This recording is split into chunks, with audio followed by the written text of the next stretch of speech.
जय हिंद, श्री शिवाय, नमस्तुभ्यम, Radhe Radhe, Vande Mataram. We think officers, we make officers, we behave like officers, and this class is also dedicated for BPSC officers. And आपको पता है प्यारे साथियों कि BPSC 69 की वैकेंसी आ चुकी है।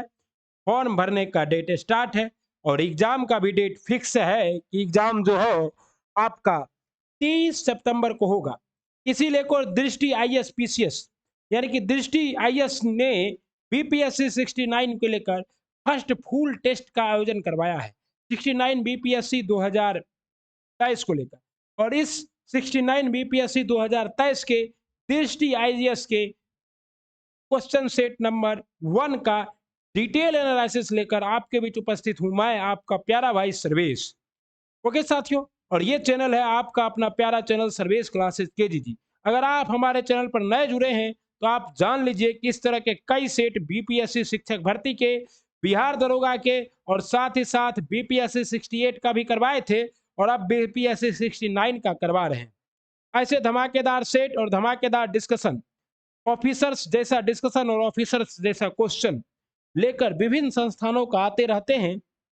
ओके, और ये जो है ये सेट 5000 में 10 सेट है, यानी कि 1000 रुपये का एक सेट आपको करवाया जा रहा है फ्री। और इसका पीडीएफ भी आपको मिलेगा हमारे टेलीग्राम चैनल सर्वेश क्लासेस केजीजी पर। और ये जो क्लास है ये बहुत ही यूजफुल होगा, उपयोगी होगा बिहार दरोगा के लिए और Bihar 7th phase teacher vacancy के लिए, क्योंकि दोनों एग्जाम बीपीएससी ही कंडक्ट करवाने वाली है।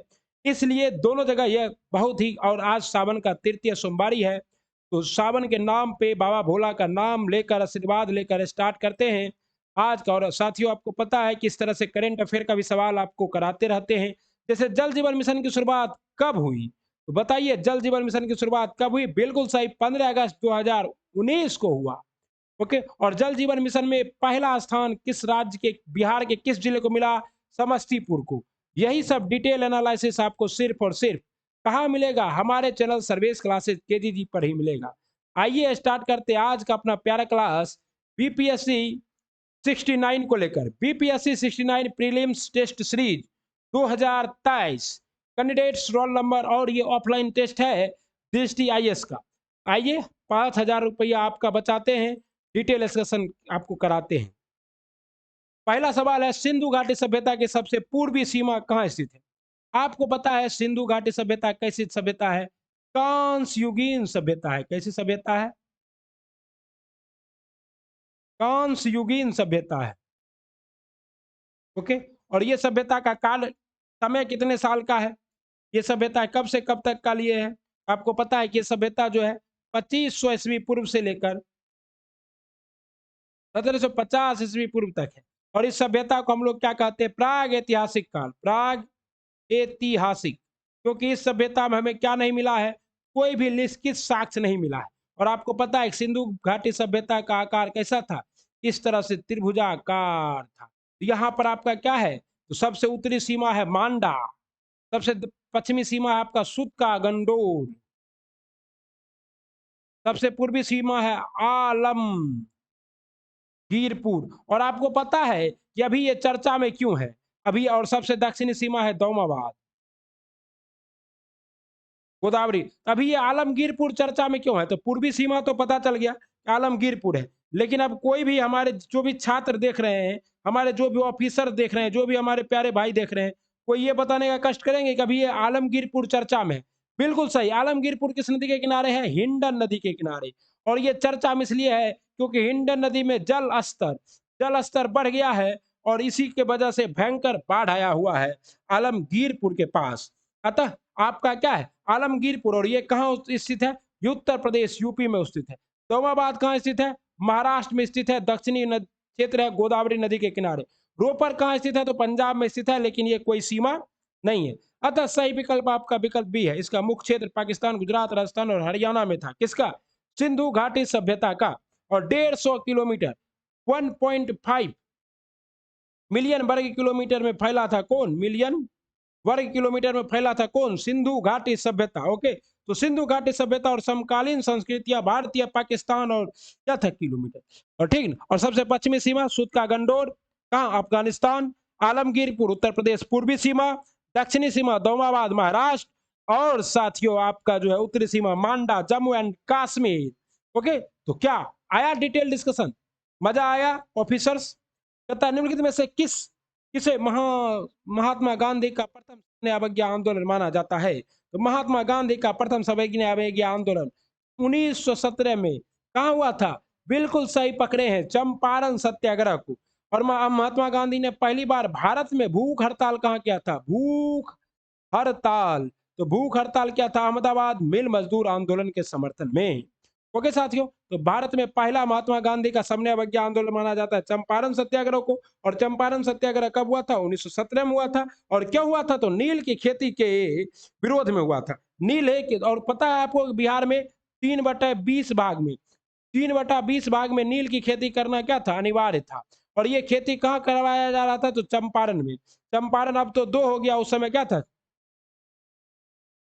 चंपारण अब तो 2 हो गया, पूर्वी और पश्चिमी। उस समय एक ही था और वहीं पर करवाया जा रहा था 3/20 में, जिसको आप लोग कहते 3 कठिया पद्धति। और इसी को लेकर राजकुमार शुक्ल ने गांधी जी को लखनऊ अधिवेशन में निमंत्रण दिया था। और फिर गांधी जी क्या हुए, आए। और जब आए गांधी जी तो उन्होंने क्या किया, काम किया किसानों के लिए। और किसान गांधी जी से बहुत प्रसन्न हो गए। और इस आंदोलन के बाद जो असहयोग आंदोलन करते हैं गांधी जी, उसमें बिहार के लोग तो क्या करते हैं, इतना ज्यादा मतलब मोटिवेट हो जाते हैं, किससे, गांधी जी से। कहते हैं असहयोग आंदोलन में तो गांधी बाबा जितबे करी, कहे कि गांधी बाबा को क्या है, अंग्रेजों के हरबै लावे छे।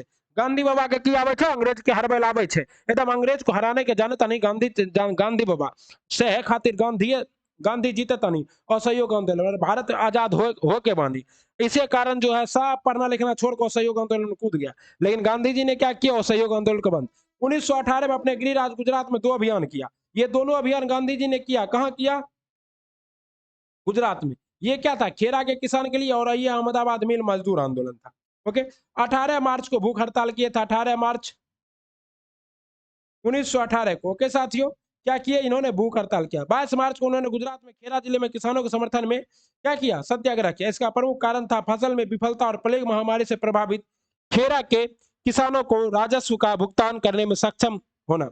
ओके, तो ये आपका पता चल गया। आइए अगला, निम्नलिखित में से किस लिपि का प्रयोग जेम्स प्रिंसेप द्वारा सबसे प्राचीन शिलालेखों में किया गया था। देखिए जेम्स प्रिंसेप, आपको पता है 1837 में 1837 में किसका, बिल्कुल सही पकड़े हैं साथियों, अशोक के अभिलेख को पढ़ने का काम कौन किया था, जेम्स प्रिंसेप। और ये जो लिपि थी, ये लिपि क्या थी, ये लिपि इन्होंने पढ़ा था ब्राह्मी और खरोष्टी दोनों। तो उपयुक्त में से एक से अधिक, उपयुक्त में से क्या होगा, एक से अधिक। James Prinsep east India company के टकसाल में कार्यरत एक अधिकारी ने ब्राह्मी और खरोष्टी का अर्थ को समझा।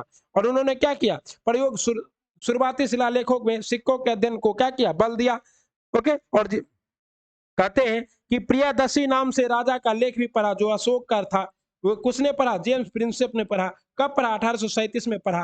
ओके साथियों, कहता है निम्नलिखित में से किस वर्ष 2021 के लिए सरस्वती सम्मान प्रदान किया गया। 2021 के लिए सरस्वती सम्मान किसे प्रदान किया गया, तो 2021 वाला तो छोड़िए, 2022 वाला मिल गया। 2021 का जो है सरस्वती सम्मान किसे मिला, तो प्रोफेसर रामदरस मिश्र को। किसे मिला, प्रोफेसर रामदरस मिश्र को। मैं तो यहाँ हूं, किस कविता के लिए मिला, मैं तो यहाँ हूं के लिए मिला, ठीक है ना, सरस्वती सम्मान 2021। ओके साथियों, और के बिरला फाउंडेशन द्वारा 1991 में इसकी स्थापना हुई। किसके द्वारा, के बिरला फाउंडेशन, 1991 में इसकी स्थापना हुई, किसकी, सरस्वती सम्मान की। ओके साथियों, यह संविधान की अनुसूची 8 में शामिल किसी भी भाषा में पिछले 10 वर्ष के दौरान प्रकाशित एक उत्कृष्ट साहित्य के लिए दिया जाता है सरस्वती सम्मान। इसमें 15 लाख रुपए नगद राशि दी जाती है। और इस बार का सरस्वती सम्मान किसे मिला है, दामोदर मोजा को मिला है या शिव शंकरी को मिला है, कमेंट बॉक्स में चिपका दीजिए। 2 ऑप्शन है, दामोदर मोजा या शिव शंकरी। पशुओं को पालतू बनाने की शुरुआत किस काल में हुई, देखिए पशुओं को पालतू बनाने का कार्य पूरा पाषाण काल में मनुष्य क्या कर रहा था, खुदे पत्थर का औजार बनाकर क्या कर रहा था, शिकार कर रहा था। मध्य पाषाण काल में मनुष्य थोड़ा सा तेज हो गया और सबसे पहले किसको बनाया, तो कुतवा को। सबसे पहले किसको बनाया? कुत्ता को बनाया, ठीक है ना। किसको बनाया? कुत्ता को बनाया। और इसके साक्ष्य हमें कहां से मिलते हैं? तो बुर्ज होम से मिलते हैं। ओके साथियों, तो मध्य पाषाण काल के दौरान पुरानी दुनिया से स्पष्ट रूप से जानवरों के पालतू बनाने का साक्ष्य। ओके, 15,000 वर्ष पहले उन लोगों के द्वारा पालतू बनाया गया पहला जानवर कौन था? कुत्ता था। और कुत्ता क्या करता था? इनके शिकार में मदद करता था। मतलब कुत्ता से हमारा रिश्ता क्या है? बहुत पुराना है। और नव पाषाण काल में मनुष्य ने किसकी खोज कर ली? तो कृषि की खोज कर ली। और साथ ही साथ किसकी खोज कर ली? आग की खोज कर ली। ओके साथियों, डिटेल डिस्कशन, डिटेल एनालिसिस 2 घंटा लगे, लगने दीजिए। समय मत देखिए कितना लंबा वीडियो बनेगा, ये मत देखिए, ये देखिए किससे कितना सीखेंगे। गजब का सीखिएगा। और जो सीखिएगा तो ये क्वेश्चन आएगा। संस्कृत लोगों में से किस भाषा समूह से संबंधित है? संस्कृत किस भाषा से संबंधित है? इंडो आर्यन नहीं, इंडो यूरोपियन। बिल्कुल, संस्कृत जो है इसे इंडो यूरोपियन से सम्मिलित है। तो बताइए कितना धाकड़ सवाल है। धाकड़ सवाल है कि नहीं है? संस्कृत इंडो यूरोपियन के रूप में जाने वाली भाषा समूह है क्या? और यह क्या है? कुछ भारतीय भाषाएं जैसे असमिया, गुजराती, हिंदी, कश्मीरी और सिंधी, और एशियाई भाषाएं जैसे फारसी तथा कई यूरोपीय भाषाएं जैसे अंग्रेजी, फ्रेंच, जर्मन, ग्रीक, इताली और स्पेनिश का समूह किसी से संबंधित है? किससे? इंडो यूरोपियन से। ओके, और दरवेश से क्या संबंधित है? तो जैसे तमिल है, तेलुगु है, कन्नड़ है, ये सब किससे संबंधित है? तमिल, तेलुगु, कन्नड़, तमिल, तेलुगु, कन्नड़, ये सब किससे संबंधित है? द्रविड़ से संबंधित है। ओके साथियों, ठीक है। और कहता है मध्य भारत की कुछ भाषाएं जो है वो ऑस्ट्रो एशियाटिक समूह से भी सम्मिलित है। और ऑस्ट्रो एशियाटिक समूह से सम्मिलित भाषाएं कौन सी है? आइए अगला सवाल देखते हैं। कहता है सूची 1 को सूची 2 से सुमेलित कीजिए। और क्या करना है? सूचियों का सही। हड़प्पा की खोज किसने की? बच्चा बच्चा जानता है हड़प्पा की खोज दयाराम साहनी ने की। कब की? 1921 ईस्वी में की। मोहनजोदड़ो की खोज किसने की? राखाल दास बनर्जी ने की। कब की? 1922 में की। सबसे पहले तो यही दोनों नगर न मिला था। हड़प्पा किस नदी के किनारे? रावी नदी के किनारे। मोहनजोदड़ो किस नदी के किनारे? सिंधु नदी के किनारे। ओके, लोथल की खोज किसने की थी? लोथल की खोज करेगा आर एस बिस्ट। किस करेगा? और दो गो आपको पता है तो ज्यादा सोचना भी नहीं है। तो एसआर राव ने लोथल की खोज, एसआर राव, और धोलावीरा का आर एस बिस्ट। और लोथल का खोज कब किया गया था? 1953 में। किस नदी के किनारे? भोगवा नदी के किनारे। कहा? गुजरात में। और ये एकमात्र क्या था? बंदरगाह था। और धौलावीरा की खोज किसने की? धौलावीरा की खोज की आर एस बिस्ट ने 1985 में की थी। कहा? 1985 में। और ये कहाँ स्थित है? गुजरात में, गुजरात के कच्छ के रण में। और आपको पता है कि तीन सिस्टम, मतलब 3 को नगर का 3 भाग में नगर ही बटा था। कितने भाग में? 3 भाग में बटा एकलौता नगर क्या था आपका? धौलावीरा था। ओके, और साथियों आप ये भी जान लीजिए कि हड़प्पा से क्या क्या मिला था। हड़प्पा से मिला था बलुआ पत्थर से निर्मित मानव शरीर की मूर्तियां, अन्नागार और बैलगाड़ी। और सबसे इंपॉर्टेंट क्या है आपका? तो मोहनजोदारो है। मोहनजोदारो का शाब्दिक अर्थ क्या होता है? मिट्टी का, सॉरी, मृतकों का टीला। और यहां से मिला था विशाल अन्नागार, स्नानागार, कंस की नरकटकी की मूर्ति, पशुपति महादेव की मूर्ति, दाढ़ी वाले पुरुष की मूर्ति। ओके साथियों, और हड़प्पा से क्या मिला था? तो गोदीबारा का साक्ष्य, प्रथम मानव निर्मित बंदरगाह, गोदीबारा, चावल की भूसी, अग्नि देवता, शतरंज खेल के साक्ष्य। और धौलावीरा से क्या मिला साथियों? तो धौलावीरा से आपको मिला था जल निकासी का प्रबंधन और जलकुंड। जलकुंड कहाँ मिला था? जलकुंड धौलावीरा से। और जूते हुए खेत के साक्ष्य कहां से मिले थे? कमेंट बॉक्स में चिपकाइए। जूते हुए खेत के साक्ष्य कहां से मिले थे? कमेंट बॉक्स में चिपकाइए। कहता निम्नलिखित में से कौन सा मध्य पाषाण स्थल बिहार में स्थित है? कहता कौन सा मध्य पाषाण स्थल है जो कि बिहार में स्थित है? बताइए, बहुत हल्का सवाल है।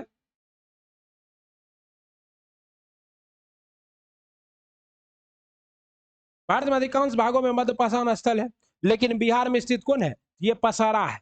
लंगगंज नहीं है, दमदमा नहीं है।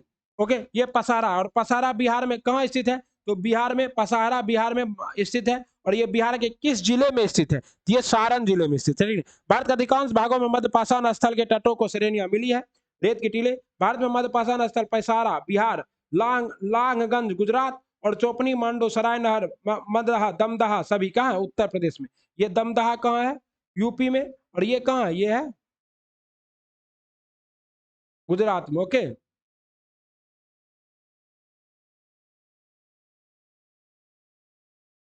ठीक है ना।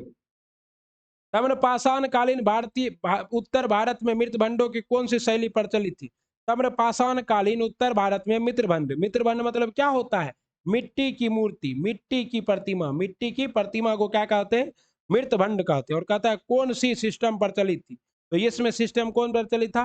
तो ताम्रपाषाण काल में, यानी कि किसमें? ताम्रपाषाण कालीन कहाँ था? तो यानी कि हड़प्पा सभ्यता, हड़प्पा सभ्यता। और हड़प्पा सभ्यता में कैसा था? गेरुए रंग के मित्रबंध, काले और लाल मित्रबंध किसमें था? तो उत्तर वैदिक काल में, उत्तर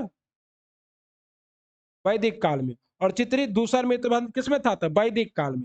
ओके साथियों, कोई दिक्कत नहीं। तो कहता है हड़प्पा की परंपरागत सभ्यता के उत्तर काल में गंगा के मैदान के उत्तरी भाग में ऐसी संस्कृति फल फूल रही थी, क्या था, जिसने चमकीले लाल रेप वाले काले रंग के चित्रित मित्रबंधों का क्या किया? खोज किया। गेरुए रंग का मित्रबंध कहाँ था? समझ गए? आइए, दृष्टि आईएएस का डिटेल डिस्कशन देख रहे हैं आप सर्वेश क्लासेस केजीजी पर। अभी तक आप वीडियो को कर दिए होंगे लाइक, चैनल को कर लिए होंगे सब्सक्राइब और कर दिए होंगे अपने प्यारे दोस्तों को शेयर, क्योंकि शिक्षा बांटने से ईर्ष्या मत कीजिए। आपका दोस्त अगर ऑफिसर बनेगा कोई दिक्कत नहीं है, लेकिन बिहार के बाहर के लोगों को भी ऑफिसर बनने से रोकना है। इनमें से कौन सी मैथिली साहित्य का प्राचीनतम कृति है? कौन सा मैथिली साहित्य? तो वर्ण रत्नाकर जो है मैथिली साहित्य की प्राचीनतम कृति है। क्या है? वर्ण रत्नाकर। ऐसा माना जाता है कि मैथिली भाषा के मूल से भी पूर्वी भारत की हिंदी मूल, और यह क्या है? वर्ण। और क्या है? मैथिली की सबसे पहली कृति ज्योतेश्वर ठाकुर। और ये वर्ण रत्नाकर को किसने लिखा था? ज्योतेश्वर ठाकुर। कौन लिखा था? जो ज्योतिरेश्वर ठाकुर। और मैथिली के सबसे तगड़े कवि कौन थे? तो आपको पता है, विद्यापति। विद्यापति क्या है? मैथिली के सबसे तगड़े पति थे। हालांकि मध्यकाल के भाषा में साहित्यिक प्रमुखता मिली, जहां गंगेश, पद्मनाभ, चंद्रशेखर, वीरेश्वर, विद्यापति, वाचस्पति, पक्षधार, आचार्य, उदयन और शंकर जैसे मैथिली विद्वानों ने कुछ शानदार कृतियां रचनी। हे नुनू की बातें छो, वीडियो को लाइक सब्सक्राइब शेयर कर दिल हो। यही सब है मैथिली। मैथिली का आधुनिक युग का आरंभ वर्ष 1982 में श्री कौशल कुमार दस द्वारा। और अभी मैथिली की सबसे प्रसिद्ध गायिका कौन है? आपको पता होगा, आप उसका भजन सुनते हैं मैथिली ठाकुर का। कौन है? मैथिली ठाकुर। यही ना है बिहार के चुनाव आयोग की ब्रांड एम्बेसडर। ठीक। कहता पूर्व समय में आरंभ करते हुए भारतीय इतिहास की निम्नलिखित घटनाओं को सही कालक्रम में व्यवस्थित कीजिए। बंबई डेक्कन में पहला राजस्व बंदोबस्त। तो बंबई डेक्कन में पहला राजस्व बंदोबस्त कब हुआ था? 1818 में। कब हुआ था? बंगाल में स्थायी बंदोबस्त कब हुआ था? 1793 में। और संस्थान विद्रोह कब हुआ था? 1855 छप्पन में। ओके, इस तरह से आपको पता चल गया कि कौन सबसे पहले आएगा। और कृषि मूल्य में गिरावट की शुरुआत, कृषि मूल्य में गिरावट की शुरुआत कब हुई थी? 1820 में। तो सबसे पहले आपका क्या आएगा? 1793, यानी कि 2। उसके बाद क्या आएगा साथियों? 1। उसके बाद क्या आएगा? 4। 2143, 2143। वीडियो को लाइक कर दें, ये होंगे आप। ओके साथियों, कहता है बंबई बंगाल में स्थायी बंदोबस्त आप जानते ही हैं, लॉर्ड कॉर्नवालिस के द्वारा लाया गया था, जमींदारी पर था, इसी को कहते हैं।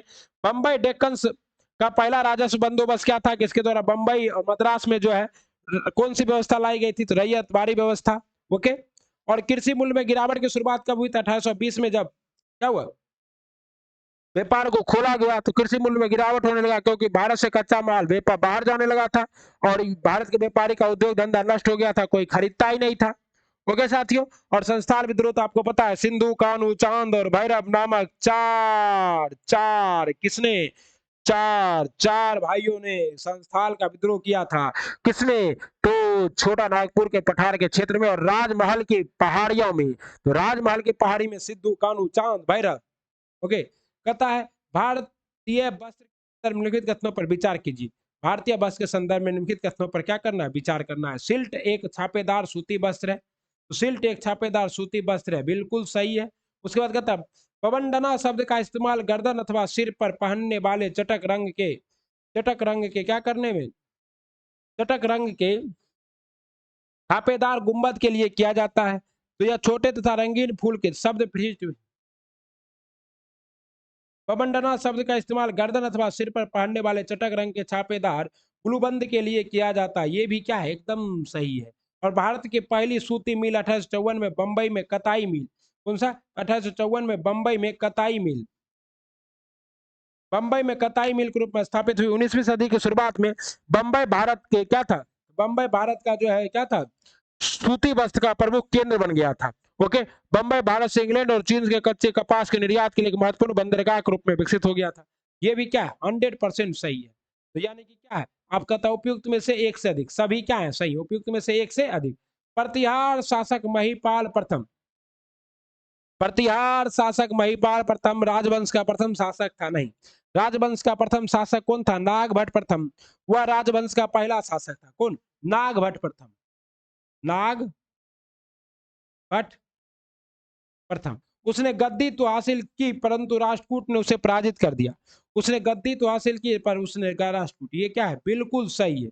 ओके, और भंडी अथवा भट्टी वंश के पराजित करने में सफल रहा, ये भी सही है। भंडी अथवा महिपाल, और ये जो कब से कब तक राजा रहा था? तो 1912 से लेकर, सॉरी 912 से लेकर 944 ईस्वी तक राजा रहा था, कौन? प्रतिहार शासक महिपाल। ओके, और सिंहासन को सुरक्षित करने में कामयाब रहा परंतु राष्ट्रकूट से पराजित हो गया, जिस कारण पाल वंश की स्थिति का लाभ उठाने और अपने कुछ क्षेत्रों के प्रतिहार को वापस लेने का अवसर प्राप्त हो गया। महिपाल ने इस नुकसान को भरने की कोशिश की तथा खोई हुई जमीन पर फिर से हासिल किया, लेकिन आगे के वर्षों में एक बार फिर राष्ट्रकूट ने उसके मंसूबों पर क्या किया? पानी फेर दिया।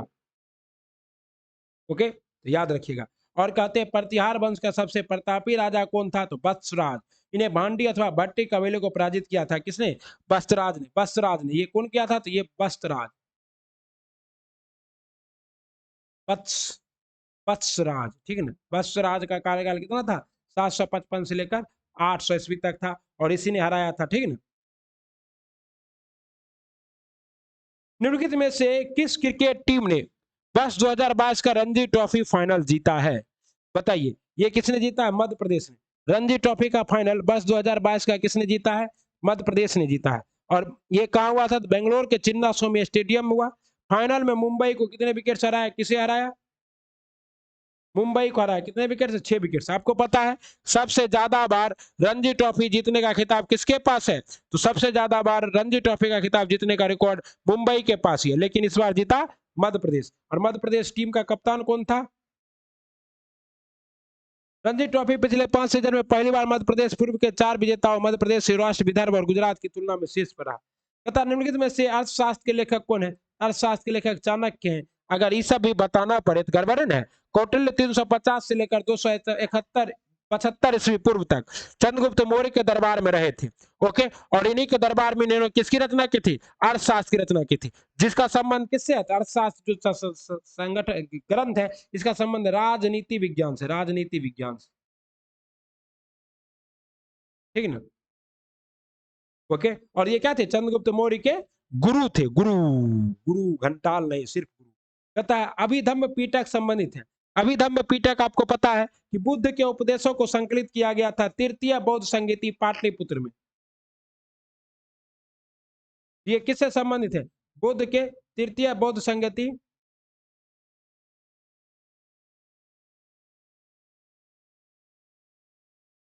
दर्शन से जुड़े विषय है इसमें। ओके, और कहता है विनय पिटक में संघ या मठ के लिए नियमों और विनियमों का उल्लेख है। बौद्ध की शिक्षा और उपदेश सूत पिटक में है। तो बौद्ध की शिक्षा और उपदेश किस में है? सूत पिटक में है। ओके साथियों, और सूत पिटक शामिल किया गया तथा अभिधम्म पिटक में दर्शन से जुड़े विषय शामिल है। प्रत्येक पिटक में कई अलग तरह के ग्रंथ शामिल है। बाद में बौद्ध विद्वानों ने ग्रंथों पर टीका लिखी, जैसे कि बौद्ध धर्म में श्रीलंका जैसे नए क्षेत्रों को विस्तार किया, और यहाँ पे दीप वंश, शाब्दिक रूप से दीप का इतिहास, महावंश, महान इतिहास लिखे गए, जिसमें बौद्ध धर्म के क्षेत्रीय इतिहास की सब शामिल किया गया। इसमें बुद्ध की जीवनी में शामिल कुछ सबसे प्राचीन पाली ग्रंथों की रचना है। विनय नियम का और विनय पिटक में नियम मिलता है, अभिधम्म पिटक में दर्शन मिलता है, और बुद्ध के उपदेश किस में मिलते हैं? तो बुद्ध के उपदेश किस में मिलते हैं? सूत पिटक, किसमें मिलते हैं? सूत पिटक में। सूत पिटक, विनय पिटक और अभिधम्म पिटक बौद्ध धर्म का क्या है? त्रिपिटक है। रैयतवाड़ी प्रणाली किसके द्वारा प्रारंभ की गई थी? रैयतवाड़ी प्रणाली को प्रारंभ किया गया था साथियों, देखिए, रैयतवाड़ी को सबसे पहले जो स्टार्ट करने वाले थे वो थॉमस मुनरो और कैप्टन रीड। थॉमस मुनरो और कैप्टन रीड दोनों मिलकर कहाँ स्टार्ट किए थे इसे? तो मद्रास में। कहाँ स्टार्ट किए थे? मद्रास में। कब स्टार्ट किया था? 1820 ईस्वी में, ठीक है। तथा प्रथम बार कैप्टन नी द्वारा 1792 में भारत तथा, ठीक है। रैयत बाड़ी, और इसको जो सबसे पहले, आखिर भी आपका विकल्प क्या होगा? डी होगा। क्या होगा? डी होगा, ठीक है। रैयत बाड़ी प्रणाली में क्या होता है? तो किसान ही, रैयत माने क्या होता है? रैयत माने क्या होता है? किसान। जमीन का मालिक कौन होता है? किसान ही होता है। जमीन का मालिक कौन होता है? किसान ही होता है। ओके,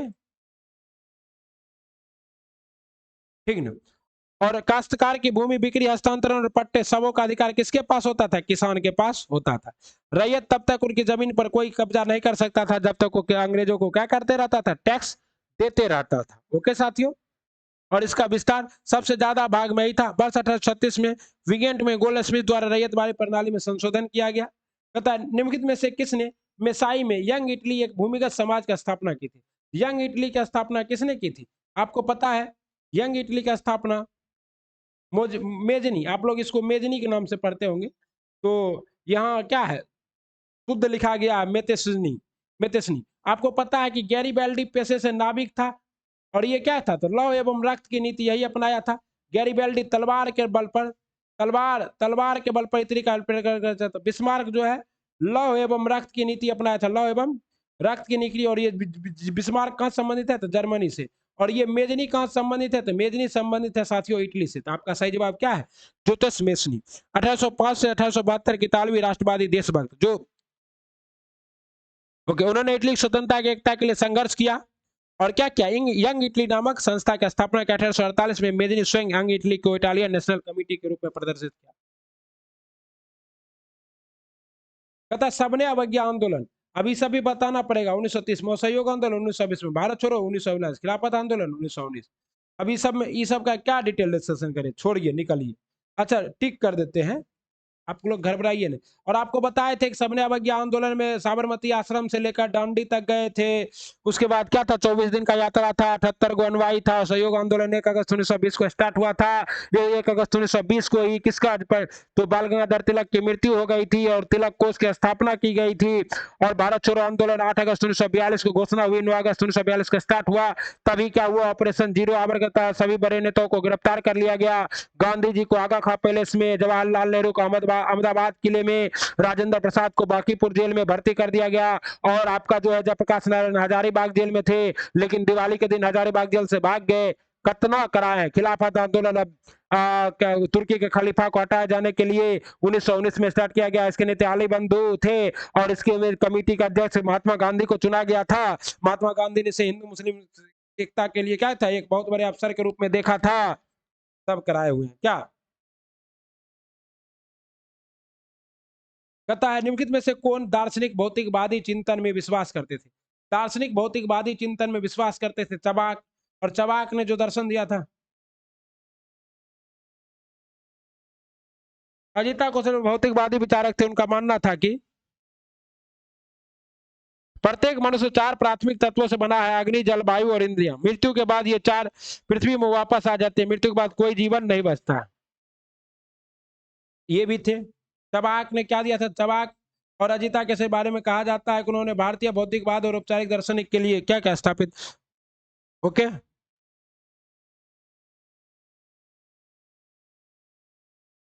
चबाक किसके? तो लोकायत दर्शन।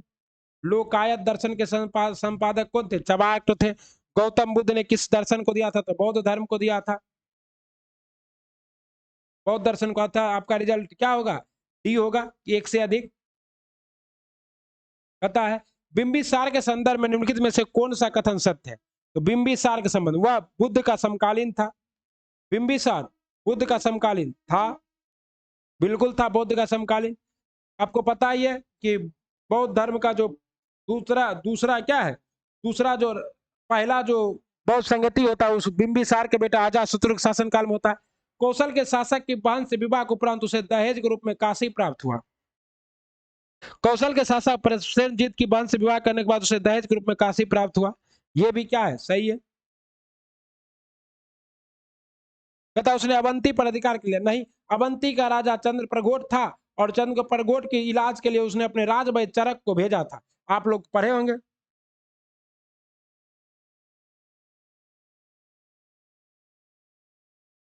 अतः आपका सही जवाब क्या होगा? एक और दो, दो सुन। और उनका जो है बुद्ध जी से, भगवान बुद्ध से साक्षात्कार भी हुआ था। निम्नलिखित में से किस राज्य ने दिल्ली सल्तनत की एकता प्रणाली के समान नायक प्रणाली स्टार्ट किया था? ये कौन सा राज्य था जो दिल्ली सल्तनत की एकता प्रणाली के अनुसार नायक प्रणाली स्टार्ट किया था? नायक प्रणाली विशेष क्षेत्र में कृषि के सैनिकों के लिए सैन्य सुविधा उपस्थित करने के लिए था, ठीक ना। और उस समय दिल्ली सल्तनत की प्रचलित एकता प्रणाली, यह प्रणाली 13वीं शताब्दी के दौरान काकतीय साम्राज्य और लगभग इससे पहले विजयनगर साम्राज्य में पाई गई। किसमें? काकतीय और विजयनगर दोनों ने इस नायक प्रणाली का क्या किया? तो आत्मसात किया, एकता लगभग। और विजयनगर साम्राज्य के तहत कृष्णदेव राय अच्युत देव राय के शासन काल के दौरान इस प्रणाली की स्थापना हुई। अतः आपका विकल्प क्या है? डी है। और अभी ही एक क्वेश्चन आया था, अमरम भूमि जो विजयनगर साम्राज्य में दिया जाता है, उसका संबंध किससे है? तो सैनिकों को दी जाने वाली से भूमि से। पूसा बहार, पूसा बसंती और पूसा नारंगी क्या है? अब देखिए, पूसा पूसा जैसे लग जाए तो समझ जाइए गेंदे के फूल की किस्म है। पूसा बहार, पूसा बसंती और पूसा नारंगी विकल्प क्या है? गेंदे की फूल का किस्म है। ओके साथियों। और से तो पूसा जो है क्या है? एक चावल का भी किस्म है। आइए आगे चलते हैं। ऋग्वेद में निम्नलिखित में से किस देवता का सर्वाधिक बार उल्लेख है? ऋग्वेद में सर्वाधिक बार उल्लेख है किसका? अग्नि देवता का। ऋग्वेद में सर्वाधिक बार अग्नि का लगभग 250 बार उल्लेख है। इंद्र सबसे महत्वपूर्ण, सॉरी, इंद्र सबसे महत्वपूर्ण देवता थे। उन्होंने पुरंदर कहा जाता था। पुरंदर मतलब क्या होता है? किला तोड़ने वाला। इनका सबसे अधिक बार उल्लेख किया। अग्नि को भगवान और आमजन के बीच मध्यस्थ के रूप में देखा जाता है। सूर्य अंधकार को दूर करने वाले देवता थे। ओके। निम्न में से किस देश में ओरेकल स्मिथ लिपि, ओरेकल्स बोन स्क्रिप्ट पाई गई? ओरेकल्स बोन स्क्रिप्ट कहाँ पाई गई साथियों? ये पाई गई चीन में। कहाँ पाई गई? चीन में। लगभग 3500 ईस्वी पूर्व में चीन में लेखन के प्रथम प्रमाण मिले थे। ओके। सबसे पहले कागज का आविष्कार भी कहाँ हुआ? कागज भी कहाँ बना? चीन में। और लेखन कला भी कहाँ विकसित हुआ? लेखन कला भी चीन में। कब? तो 3500 ईस्वी पूर्व। कब? 3500 ईस्वी पूर्व में। ओके साथियों। टोकन का उपयोग भविष्यवाणी करने के लिए किया जाता था। विकल्प क्या है? बी बिल्कुल सही है। कि क्या है? ओरिकल क्या अस्थि लिपि बोन से स्क्रिप्ट कहाँ मिला है? चीन से। अब देखिए, मोठ की मस्जिद, कहता मोठ की मस्जिद किसने बनवाया था? मोठ की मस्जिद का निर्माण 1505 में अफगान लोदी राजवंश के शासक सिकंदर लोदी ने किया था। किसने किया था? अफगान लोदी वंश के शासक मोठ की मस्जिद का निर्माण सिकंदर लोदी ने।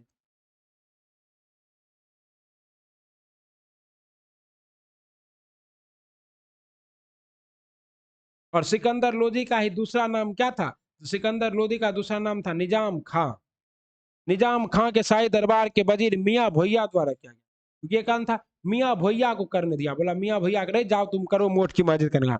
लेकिन ये मोठ की मस्जिद 1505 में। और कहाँ निर्माण हुआ था? दिल्ली में। कहाँ? दिल्ली में। ठीक ना। और 1505 में। इस समय शासक कौन थे? सिकंदर लोधी। ठीक है ना। और ये अपने वजीर मियां भोइया को कहते निर्माण। कुतुब इस्लाम मस्जिद का निर्माण तो सब बच्चा बच्चा जानता है, कुतुबुद्दीन ऐबक ने करवाया था। ओके। यह भारत की सबसे पुरानी मस्जिद में से एक है। इसे वर्ष 1192 में, वर्ष 1998 के बीच कुतुबुद्दीन ऐबक द्वारा निर्मित किया गया। वर्ष 1230 में इल्तुतमिश ने अपने प्रार्थना कक्ष को मूल क्षेत्र के बाहर की ओर विस्तारित किया, जिसके कारण कुतुबुल मीनार इसमें शामिल हो गया। मस्जिद को अलाउद्दीन खिलजी द्वारा आगे और विस्तृत किया गया, जिन्होंने पूर्वी तरफ से 2 प्रवेश द्वार और क्या किया? दक्षिणी तरफ से 1 प्रवेश द्वार अलाई दरवाजा का निर्माण करवाया। ओके। और जामली कामली मस्जिद, तो जामली कामली मस्जिद, यह मस्जिद दक्षिण दिल्ली में कुतुब मीनार परिषद के बाहर मारौली में स्थित है। और जिसे शेख अलम फैजल अल्लाह ने, किसे? शेख अल फैजल अल्लाह ने बनाया है। ठीक है। इसने बनाया है। और कहाँ स्थित है? दिल्ली में ही स्थित है, मारौली परिसर में। ठीक है ना। और बेगमपुरी मस्जिद इसे मोहम्मद तुगलक ने, किसने? मोहम्मद तुगलक के शासनकाल में बनाया गया। दिल्ली में स्थित विश्व की सेंचुरी नाम से जानी जाने वाली जहांपनाह की मुख्य मस्जिद मोहम्मद तुगलक के द्वारा। ओके। इस तरह से आपका सही जवाब क्या है? ए है। 1 का 1, 2 का 2, 3 का 4, सी का 1। ओके। दमदार क्वेश्चन था। 2 बार देखिए। चावल का साक्ष्य कहां से मिला? कोल्डी हिवा से। सही है। गेहूं का साक्ष्य कहां से मिला? चावल का साक्ष्य कोल्डी हिवा से। गेहूं जौ और भेड़ का साक्ष्य मेहरगढ़ से। मैसूर का साक्ष्य, मैसूर का साक्ष्य महागढ़ा से।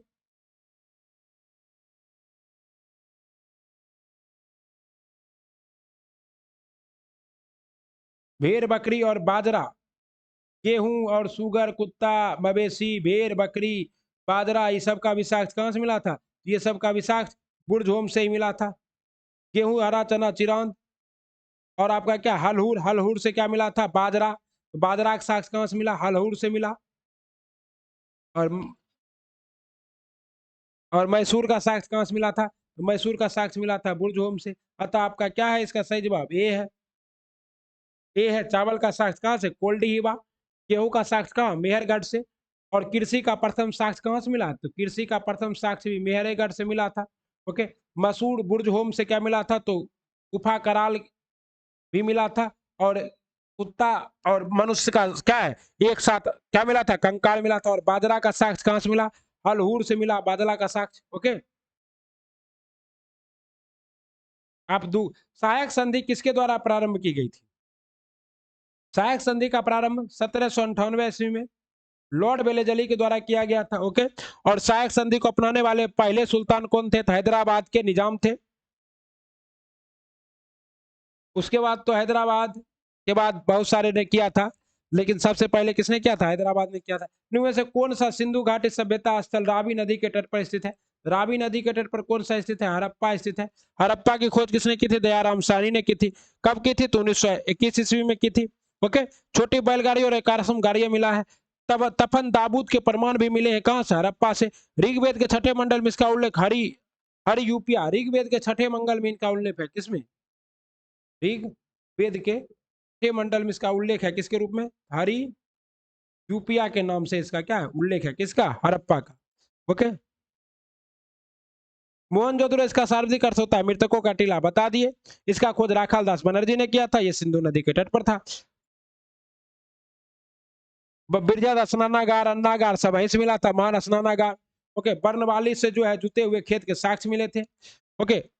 फतेहाबाद जिले में सरस्वती नदी के तट पर स्थित है। सर्वप्रथम इसकी खोज वर्ष 1908 बिष्ट ने किए थे। पूर्व इसमें सूक्ष्म मृदा के न्यूनतम साक्ष्य, बर्रा संस्कृति के चिन्ह, अच्छी मात्रा में जौ पाए गए थे। कहाँ? बर्नवाली से। जौ के साक्ष्य भी कहां से मिले? जौ के साक्ष्य बर्नवाली से। और इसीलिए कहा जाता है कि मनुष्य सबसे पहले किसका खेती करता था? जौ का। निम्नलिखित में से शक संमत के संस्थापक कौन था? तो शक संमत के संस्थापक थे आपके कनिक्स। और कनिक्स ने शक संमत कब स्टार्ट किया था? 78 ईस्वी में। ओके। और भारत सरकार का भी प्राचीन सम्मत कौन सा है? शक सम्मत है। भारत सरकार किस सम्मत को मानता है? शक सम्मत को मानता है। ओके साथियों। सबसे प्राचीन पुरुषपुर या आधुनिक पेशावर में कनिक्स था। सॉरी, इस वंश के जो रचना थे वो कौन थे? कुजुल कटफिसस थे। और चरक संहिता की रचना का भी संरक्षण प्रदान किया था। कौन? चरक किसी के दरबार में रहते थे? किसके दरबार में? कनिष्क के दरबार में चरक। कनिष्क का साम्राज्य पश्चिम में गांधार से लेकर पूर्व में बनारस, उत्तर में कश्मीर से लेकर दक्षिण में मालवा तक क्या था? फैला था। निम्नलिखित में से किस एक ने तीनों पाषाण में होने वाले परिवर्तन को दर्शन किया था? मतलब तीनों पाषाण में होने वाले परिवर्तन का दर्शन किसने किया था? चोपानी मांडो ने। किसने? चोपानी मांडो। देखिए ये सवाल क्या है? नया है।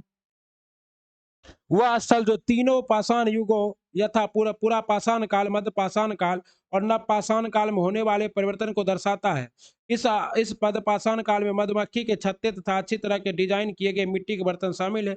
यह उत्तर भारत प्रदेश के आधुनिक प्रयागराज जिले के बेलन नदी घाटी से मिला है। और यह स्पष्ट रूप से मनुष्य समाज का एक खाद्य संस्करण के रूप में दर्शाता है। कहाँ से? चेपानी मांडो। और ये कहाँ मिला है? तो प्रयागराज में मिला है। निम्नलिखित में से कौन से महाजनपद अधिनायकवादी प्रकृति के थे? अधिनायकवादी प्रकृति के महाजनपद कौन थे आपके? तो मल्ल नहीं था। कौन था आपका? कंबोज था। और कंबोज के बाद आपका क्या था? गांधार था। मल्ल और ये बज्जी जो है ये आपका कैसा महाजनपद था? ये आपका जो है गणतंत्रात्मक था। क्या था ये दोनों? गणतंत्रात्मक था, मल्ल और बज्जी। अब बाकी जो है मल्ली मल्ल मल्ल और बज्जी और एक था असमक, ये तीनों गणतंत्रात्मक था। बाकी का 16 में से 3 घट गया। कितना बचा साथियों? 13। ये 13 क्या था? राजतंत्रात्मक। यही राजतंत्रात्मक में आपका गंधार और कंबोज आएगा। अतः आपका जवाब क्या होगा? 2 और 3, यानी कि क्या हो जाएगा? सी हो जाएगा। और हमें आपको पता है कि 16 महाजनपद की जानकारी हमें अगुंतर निकाय, बौद्ध ग्रंथ अगुंतर निकाय और जैन ग्रंथ भगवती सूत्र से मिलती है। 16 महाजनपद में से 3 महाजनपद बिहार में था और दक्षिण भारत की एक महाजनपद कौन था? असमक था। ओके, ये सब हम आपको डिटेल से करा रहे हैं, इतना डिस्कशन आपको सेट में भी नहीं मिलेगा। उपनिषद में संवाद है, उपनिषद में संवाद है साथियों, किसका संवाद है? तो उपनिषद में छात्र और शिक्षकों के मध्य का संवाद है। उपनिषद मतलब क्या होता है? समीप बैठना, और समीप बैठकर ज्ञान लेना क्या कहलाता है? उपनिषद। हिंदू धर्म में क्या धार्मिक ग्रंथ में जिन्होंने सनातन धर्म के रूप में जाना जाता है, जिसका अर्थ है शाश्वत आदेश या क्या आनंद पथ, नाम अनुवाद पास बैठने के रूप में किया जाता है, जहां एक शिक्षक एक अन्य पदाधिकारी व्यक्ति द्वारा निर्देश को ध्यान से सुनने के लिए कहा जाता है। ओके, और उपनिषदों की संख्या कितनी है साथियों? तो 108 है। ओके, निम्नलिखित गुप्त शासकों में से किसने नालंदा विश्वविद्यालय की नींव डाली थी? नालंदा विश्वविद्यालय की नींव डाली थी कुमार गुप्त प्रथम ने। कब डाला था साथियों? तो 400, कुमार गुप्त प्रथम का कार्यकाल 415 से लेकर 455 ईस्वी तक था। ओके, और नालंदा किसके लिए? तो ये जो है बौद्ध धर्म की शिक्षाओं का एक प्रसिद्ध केंद्र था नालंदा। ओके, उसने अश्वमेध यज्ञ भी करवाए थे। उसके शासनकाल का में पुत्रमित्र शुंग ने साम्राज्य पर अधिकार कर लिया, जो हुर्ण जनजाति से संबंध रखता था, जिसे राजकुमार स्कंद गुप्त ने पराजित किया। उसने हुर्णों के विरुद्ध सफलतापूर्वक संघर्ष किया और साम्राज्य की क्या की रक्षा की। निम्नलिखित में से किस शासक ने अशोक अशोक क्या है, किस शासक ने अशोक स्तंभ के शिलालेख प्राप्त नहीं हुए? अशोक स्तंभ का शिलालेख कहां से प्राप्त नहीं हुआ? गिरनार से अशोक स्तंभ का कोई शिलालेख प्राप्त नहीं हुआ, लेकिन गिरनार से क्या है, सुदर्शन झील के बारे में साक्ष्य जरूर मिला है। और सुदर्शन झील का संबंध बताया जाता है किससे? चंद्रगुप्त मौर्य के, अशोक के दादाजी से। उत्तराधिकार युद्ध के अशोक विजय के 272 ईस्वी में बिंदुसार की मृत्यु के बाद मौर्य साम्राज्य का अगला शासक कौन बना? अशोक बना। अशोक ने 14 दीर्घ तथा लघु पाषाण अभिलेखों में 2 कलिंग और भ्राभु बैराट पाषाण अभिलेख है। कथा स्तंभ लेख 7 दीर्घ और 4 लघु स्तंभ लेख है। कथा सबसे बड़ा स्तंभ लेख कौन है? तो 7वां स्तंभ लेख क्या है? सबसे बड़ा है, सबसे बड़ा स्तंभ लेख है कौन है? 7वां। और आपका सबसे छोटा कौन है? तो चौथा स्तंभ लेख है, चौथा सबसे छोटा। कलिंग युद्ध की वर्णन किसमें है? तो कलिंग युद्ध के 13वें शिलालेख में क्या है? कलिंग युद्ध का वर्णन है। ओके, और बराबर की गुफाइयों का निर्माण भी किसने किया था? अशोक ने। कहता शाहबाज घाटी पाकिस्तान, मनसेरा पाकिस्तान, कालसी देहरादून गिरनार गुजरात, सोपरा महाराज दौली, इस सभी जगह से क्या है?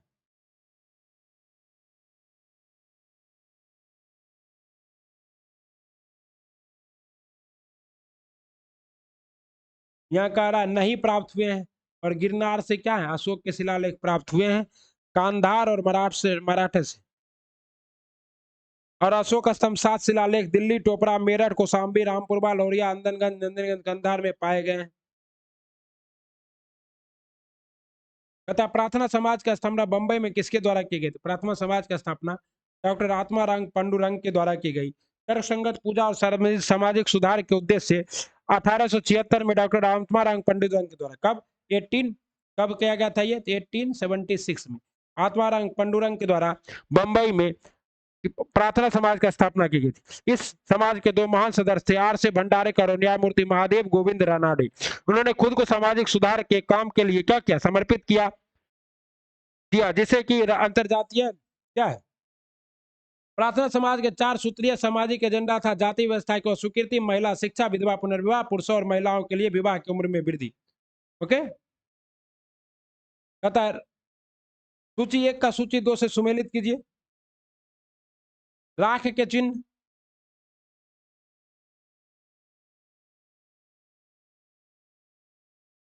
राख के चिन्ह कहां से मिले हैं? तो कुलरूलू से मिले हैं। पत्थल का औजार कहां से मिला है? हुंसी से। शुतुरमुर्ग के अंडे का कवच हमें कहां से मिला है? पटने से। जूते हुए खेत के साथ कहां से मिले? कालीबंगे से। यहाँ हमको 4 का दू जो है ये सटीक था। तो देखिए क्या है, 4 का दू मात्र एक के गो में हेवे किया, अतः हम डायरेक्ट भी क्या कर सकते थे? एक को टिक कर सकते थे, क्योंकि आपको हमें पता है कि जब हमें इसमें से एक ही 2 ही पता था, पत्थर के औजार हुंसी और क्या है जूते हुए खेत के साथ कालीबंगा। तो आपको तो राख के चिन्ह पटने और क्या है शुतुरमुर्ग के अंडे का कवच कहाँ? शुतुरमुर्ग के अंडे का कवच पटने, और पत्थर का औजार हुंसी, और राख के चिन्ह कुनलून कुनरून। ये पता नहीं होगा, इसलिए क्या है, हमको एक जो पता था उसे। महाराष्ट्र में पटने में बड़ी मात्रा में शुतुर के अंडे का कवच प्राप्त हुआ, और ये कुनलून पटने कहाँ है, ये महाराष्ट्र में है। महाराष्ट्र के पटने से बड़े मात्रा में शुतुरमुर्ग का अंडा प्राप्त हुआ। पत्थर के औजार हमें कहां से मिले, हुंसी से मिले, और ये हुंसी को हम्पी लिखना चाहिए था तो ज्यादा अच्छा रहता समझने में, ठीक है ना।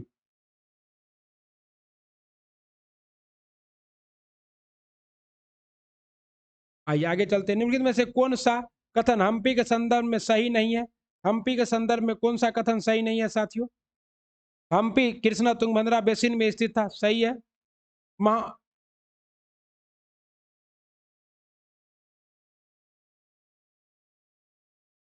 हम्पी कृष्णा तुंगभद्रा बेसिन में स्थित था, जिसे वर्ष 1936 में विजयनगर साम्राज्य के केंद्र के रूप में स्थापित किया गया था। हम्पी के खंडर एक किलेबंद नगर में दर्शाते हैं, सही नहीं है पूछ रहा है, तो ये तो सही है। महानवमी उत्सव हम्पी में मनाया जाने वाला सबसे महत्वपूर्ण त्योहार था, तो क्या है, मंदिर संस्कृति के केंद्र में, जिसमें विरूपाक्ष शिव मंदिर, कई स्तंभ, गिरी स्तंभ, राजा देवता। महानवमी उत्सव, जिसे वर्तमान में दक्षिण में नवरात्रि के रूप में जाना जाता है, हम्पी में मनाया जाने वाला सबसे महत्वपूर्ण त्योहार में से एक था। अतः कथन दो भी क्या है, सही है। और विजय विठल मंदिर का निर्माण 15वीं शताब्दी में राजा देवराय प्रथम ने किया था।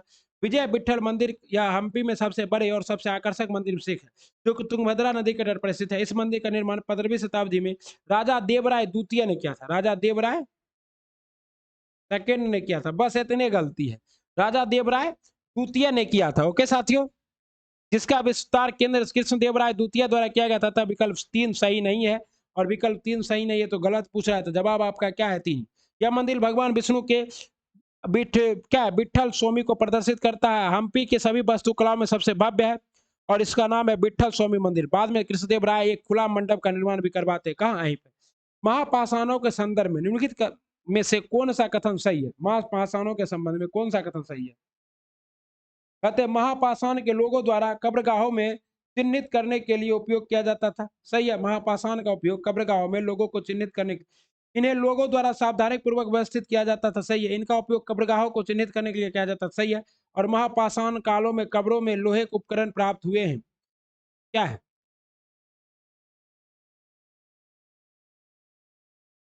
बर्तनों के साथ दफनाया जाता था, और बर्तन इसलिए उपयुक्त में से क्या, एक से अधिक। इसका सवाल क्या होगा जी। और कभी कभी तो घर के भीतर भी दफना दिया जाता था, किसको, महापाषाण काल में सबको। तथा निम्नलिखित में से किस वेद में व्यास तथा सतलज नदियों के साथ ऋषि विश्वामित्र के संवाद का उल्लेख है। व्यास और सतलज नदियों के साथ ऋषि विश्वामित्र के संयोग क्या है, ऋग्वेद में है। और ऋग्वेद में व्यास का क्या नाम है, ऋग्वेद में व्यास को हम लोग क्या कहते हैं, वितिस्ता, और सतलज को क्या कहते हैं, शुत्रदी, ठीक है ना। और ऋग्वेद की सबसे पवित्र नदी क्या है साथियों, ऋग्वेद की सबसे पवित्र नदी है सरस्वती। और ऋग्वेद में सबसे ज्यादा बार किस नदी का चर्चा हुआ, सिंधु। और 3 बार ये गंगा तथा यमुना का उल्लेख केवल एक बार किया गया है, किसमें, ऋग्वेद में। ओके साथियों,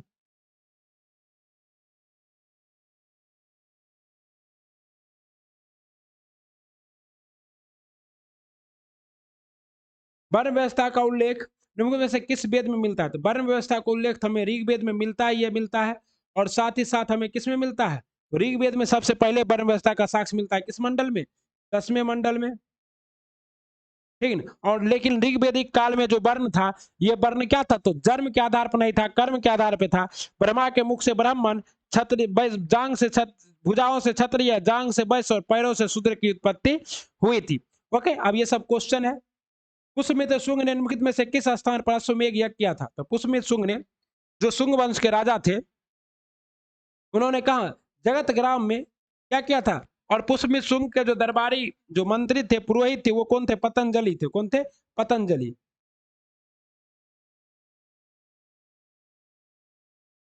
ओके, पतंजलि ही थे। ओके, और पुष्यमित्र शुंग द्वारा आयोजित 2 अश्वमेध यज्ञ में पुरोहित थे, जिनका जन्म मध्य भारत के गोंडा, वर्तमान में गोंडा, उत्तर प्रदेश में हुआ था।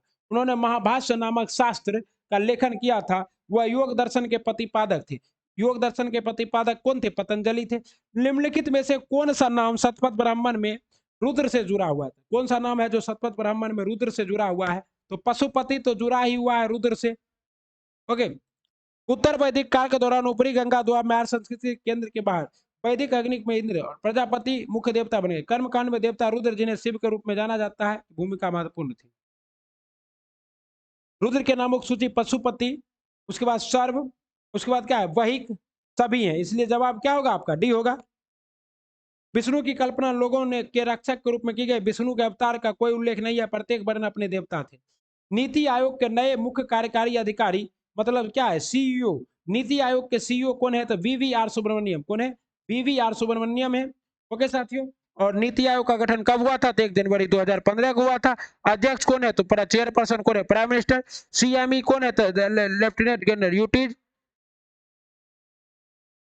ओके। मेंबर कौन होता है? फुल टाइम बेसिस पर सभी मेंबर होते हैं। पार्ट टाइम बेसिस पर मैक्सिमम 2 मेंबर होते हैं, रोटेशन के द्वारा आते हैं। और ये कैबिनेट मंत्री होता है साथियों। सभी राज्यों के वित्त मंत्री भी इसमें शामिल होते हैं। किसमें? नीति आयोग में। आइए अगला सवाल देखते हैं। पुस्तक हर्षचरित के लेखक कौन से? पुस्तक हर्षचरित के लेखक थे बाणभट्ट। हर्षचरित के लेखक बाणभट्ट थे, संस्कृत भाषा में लिखा गया था। अकबरनामा के लेखक थे अबुल फजल। फारसी भाषा में लिखा गया था पृथ्वीराज रासो चंद्रदाई। ब्रज भाषा में लिखे थे हुमायूं नामा गुलबदन बेगम। फारसी भाषा में लिखे थे शाहनामा फिरदौसी, फारसी भाषा में। जलियांवाला बाग हत्याकांड की जांच के लिए किस आयोग का गठन किया गया था? जलियांवाला बाग हत्याकांड की जांच के लिए हंटर आयोग का गठन किया गया था। ओके। और जलियांवाला बाग हत्याकांड कब हुआ था? तो 1919 में, 13 अप्रैल 1919 को हुआ था। जनरल डायर के कार्यों के लिए फटकार लगाई और उसे इस्तीफा देने का आदेश दिया था। निम्नलिखित में से कौन काकोरी ट्रेन एक्शन से संबंधित नहीं है? काकोरी ट्रेन एक्शन से संबंधित नहीं है। सभी सम्मिलित है तो उपयुक्त में से कोई नहीं। उपयुक्त में से कोई नहीं या एक से अधिक।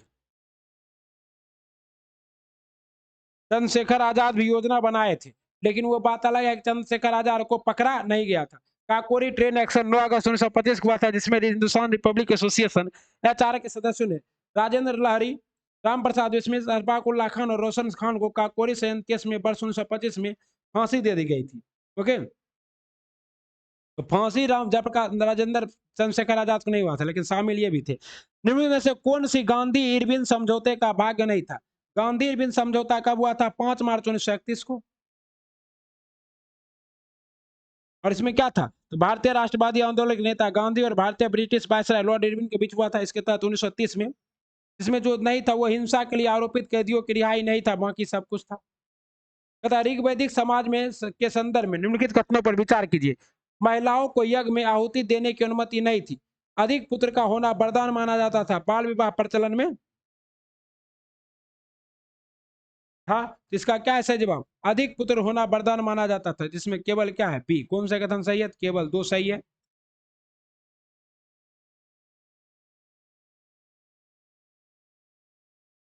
टोल शिलालेखों के अनुसार पलिचंदम, टोल शिलालेखों के अनुसार पनिचंदम क्या था? तो जैन संस्थाओं को दान दी गई भूमि को क्या कहते हैं? पनिचंदम। मोर सिस्टम पलिचंदम। टोल शिलाओं के अनुसार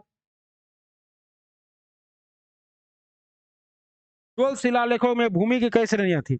बेलमबाई गैर ब्राह्मणों को कृषि भूमियां, वर्णदेव ब्राह्मणों को सलाह भोग विद्यालय में रखरखाव के लिए दे पंचमपल्ली जैन साधुओं को दी जाने वाली भूमि। सूची 1 का सूची 2 से क्या कीजिए? मिलान कीजिए। भग्रदूत क्या थे? कर संग्राहक थे। सूत क्या थे? तो सूत सारथी होते थे। पालागाल क्या होता था? दूत होता था। अक्षाबाप क्या होते थे? लेखाकार होते थे। ओके। अतः आपका सही जवाब क्या है? तो सी है। कथा निम्नलिखित में से कौन सा कथन जैन धर्म के संबंध में सही नहीं है? जैन धर्म में सबसे महत्वपूर्ण विचार यह है कि प्रत्येक तत्व भौतिक और आध्यात्मिक कारकों का एक संयोजन है।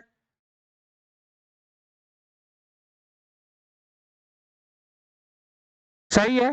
संभवना तीसरे जैन तीर्थकर थे, ये भी सही है। और जैन धर्म के 4 सिद्धांत नहीं 5 सिद्धांत थे।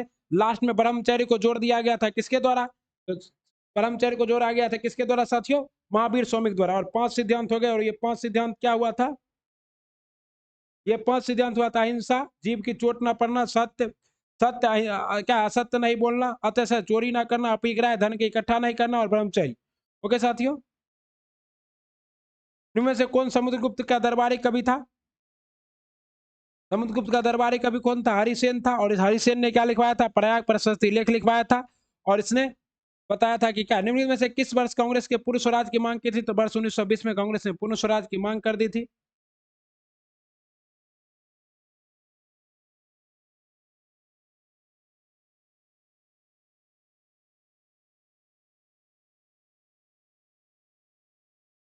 कांग्रेस ने पूर्ण स्वराज की मांग 1931 में न की थी। वो बात अलग था कि पूर्ण स्वराज दिवस मनाया गया था 26 जनवरी 1929 को, लेकिन पूर्ण स्वराज की मांग 1929 में लाहौर अधिवेशन में किया गया था। अध्यक्षता कौन किया था?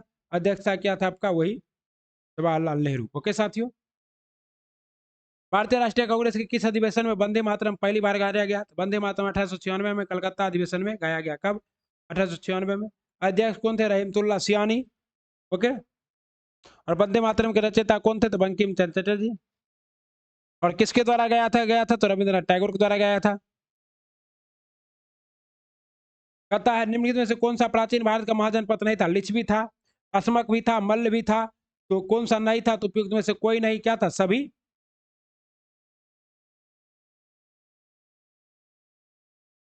अच्छा, महाजनपद नहीं था। तो लिच्छवी जो है, ये लिच्छवी क्या थी? तो लिच्छवी जो है साथियों, ये बज्जी की राजधानी थी। बज्जी महाजनपद की राजधानी थी। अतः आपका जवाब क्या होगा? ये होगा विश्व का सबसे बड़ा जीवाणु क्योमोरगोरिटा मैग्नीसबा कहाँ खोजा गया? विश्व का सबसे बड़ा जीवाणु ये कहाँ खोजा गया साथियों? तो ये खोजा गया आपको कैरेबियाई कैरेबियाई मैंग्रोव वन में। कैरेबियाई मैंग्रोव वन में वैज्ञानिकों ने सबसे बड़े जीवाणु की खोज की। अधिकांश जीवाणु सूक्ष्मदर्शी होते हैं, लेकिन यह इतना बड़ा है कि इसे नग्न आंखों से देखा जा सकता है। इसकी लंबाई कितनी है? तो 1 सेंटीमीटर है। तथा सर्वप्रथम सोने के सिक्के जारी किए गए। सर्वप्रथम सोने के सिक्के जारी किए गए थे साथियों कुषाण शासकों के द्वारा। और कुषाण शासकों में भी कौन? कजुल कटफिसस। ओके। बाद में यूनानी फारसियों के द्वारा भी सोने के सिक्के जारी किए गए। तथा निम्नलिखित में से बौद्ध तीर्थ स्थलों में से कौन सा एक बिहार में स्थित नहीं है? बिहार में कौन सा बौद्ध तीर्थ स्थल नहीं है साथियों? तो बिहार में स्थित है गिरदकूट पर्वत, बिहार में स्थित है। सुजाता कुटी है, लेकिन राम भार स्तूप नहीं है। तो राम भार स्तूप कहाँ? उत्तर प्रदेश में है। ओके। राम भार स्तूप का उत्तर प्रदेश में है और पवित्र तीर्थ स्थलों में से एक है। कहता है गिरदकूट पर्वत, गिरदकूट पर्वत पाकर बैठे हुए गिद्ध के समान, इसलिए इसका नाम गिरदकूट पर्वत है। बुद्ध दिन भर प्रवचन के बाद यह विश्राम किया करते थे। कहाँ? गिरदकूट पर्वत है। और सुजाता कुटी मंदिर सुजाता नाम से एक विनम्र आदिवासी स्त्री को समर्पित है, जिसमें गौतम बुद्ध को हलवा या खीर खिलाया था। ऐसा कहा जाता है गौतम बुद्ध ने आत्मज्ञान प्राप्त करने के लिए भोजन सहित भौतिकवाद जीवन को त्याग करने के बाद से कई वर्षों तक भूखे रहने के बाद पहली बार सुजाता कन्या द्वारा अर्पित भोजन खाया था। कहाँ? बोध गया में। कहता है भारत के निम्नलिखित में से किस प्राचीन राजवंश को दो राजधानियां थी? किस प्राचीन राजवंश की दो राजधानियां थी साथियों? कुषाण की राजधानी दो थी, प्रशासनिक राजधानी लाहौर, और आपका जो है एक राजधानी कहाँ थी? तो पेशावर और मथुरा। ये राजधानी कहाँ थी? तो पेशावर और मथुरा। ठीक। सांस्कृतिक राजधानी मथुरा थी। तथा बिहार के किस जिले में हाल ही में गिद्धेश्वर पर्वत की चट्टानों में प्राचीन मानव के सांस्कृतिक गतिविधियों के साक्ष्य मिले हैं? ये किस जिला में मिला है? जमुई जिला में।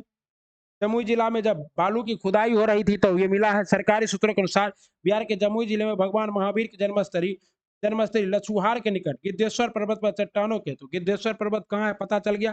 तट प्राचीन मानव की सांस्कृतिक गतिविधियों के प्रमाण मिले। महात्मा गांधी ने किस घटना के बाद असहयोग आंदोलन वापस ले लिया था? तो चौरा चौरी घटना के बाद। और चौरा चौरी घटना कब हुई थी? 4 फरवरी 1922 को हुई थी। गोरखपुर में चौरा चौरी नामक स्थान पर 23 पुलिसकर्मियों की मृत्यु हो गई थी। कितनी पुलिसकर्मी? 23 पुलिसकर्मियों की मृत्यु हो गई थी साथियों। 12 फरवरी 1922 को गांधी जी ने क्या किया? असहयोग आंदोलन वापस लिया। निम्न से किसने इंडिया डिवाइड नामक पुस्तक की रचना की? इंडिया डिवाइड नामक पुस्तक की रचना की गई थी डॉक्टर राजेंद्र प्रसाद के द्वारा। जवाहरलाल नेहरू के द्वारा क्या लिखाया गया था साथियों?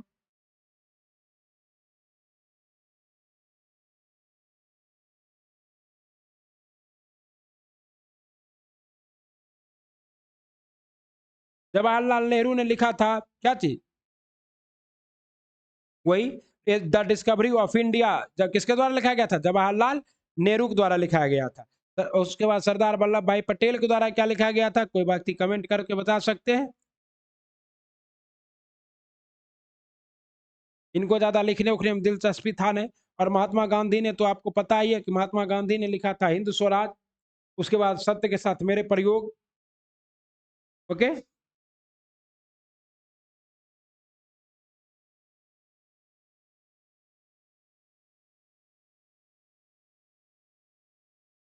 9 से किसने अखिल भारतीय दमित दमित वर्ग संघ की स्थापना की थी? अखिल भारतीय दमित वर्ग संघ की स्थापना किसने की थी? ये क्या था? भीमराव अंबेडकर ने। और ये कब किया गया था? तो 1930 में इसकी स्थापना की गई थी। और कहाँ किया गया था? महाराष्ट्र में। कब? 1930 में। कहाँ किया गया था? महाराष्ट्र में। जगजीवन राम ने महात्मा गांधी पर गहरा प्रभाव था, दलितों के धर्मांतरण रोकने के लिए बहुत कुछ किया। ज्योतिबा फुले ने अपने अनुयायियों के साथ सोसाइटी ऑफ ट्रुथ शोधक समाज की स्थापना किसने की थी? ज्योतिबा फुले ने की थी। बाबा रामचंद्र किस आंदोलन से जुड़े थे? तो बाबा रामचंद्र अवध में किसान आंदोलन से जुड़े थे। कौन? बाबा रामचंद्र।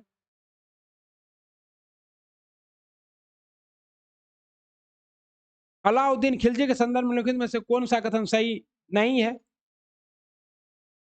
कहता है उसने अपने सैनिकों के लिए सिरी नामक शहर में सेना रखने के लिए किले का निर्माण करवाया। सही है। गंगा और यमुना दो आपके क्षेत्र में एकीकृत कर सेना के भरण पोषण के लिए लिया है। सही है। उसने अपने सैनिकों को नगद वेतन के स्थान पर एकता, उसने तो एकता का स्तर पर नगद वेतन दिया था। तो यही क्या है? गलत है। कौन सा सही नहीं है? तो सी सही नहीं है। और इसने क्या किया था? तो दीवानी अर्ज की स्थापना तो वो इसे बलबन ने किया था, लेकिन इसने बाजार नियंत्रण प्रणाली की स्थापना की थी। अलाई दरवाजा का स्थापना किया था। किताबुल हिंद, किताबुल हिंद किसकी रचना है साथियों?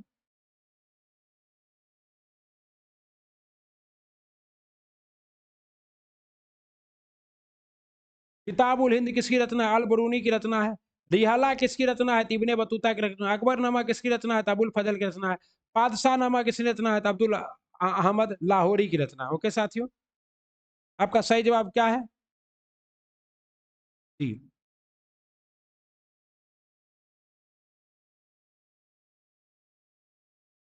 अगला सवाल है, किस देश ने 14वें ब्रिक्स शिखर सम्मेलन की मेजबानी की? तो 14वें ब्रिक्स शिखर सम्मेलन की मेजबानी किसने की?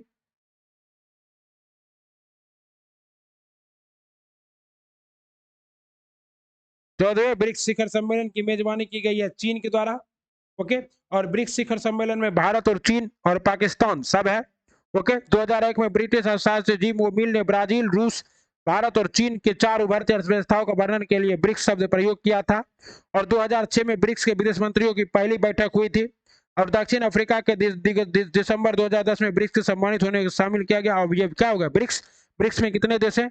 तो 5 देश हैं। बी से ब्राजील, आर से रशिया, आई से इंडिया, सी से चाइना, एस से साउथ अफ्रीका।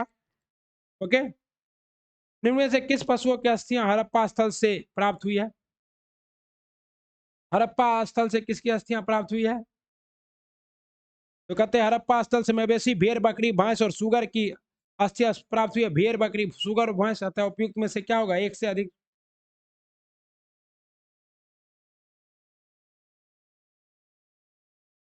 कहता है सूची 1 का सूची 2 से सुमेलित कीजिए। मोस्ट इंपोर्टेंट है। अल्लूरी सीताराम राजू। अल्लूरी सीताराम राजू किससे संबंधित थे? अल्लूरी सीताराम राजू जो है रंपा विद्रोह से संबंधित थे और इसी पर मूवी बना है RRR। बुधो भगत का संबंध किससे था? बुधो भगत का भगत आंदोलन से। गोविंद गुरु का संबंध किससे था?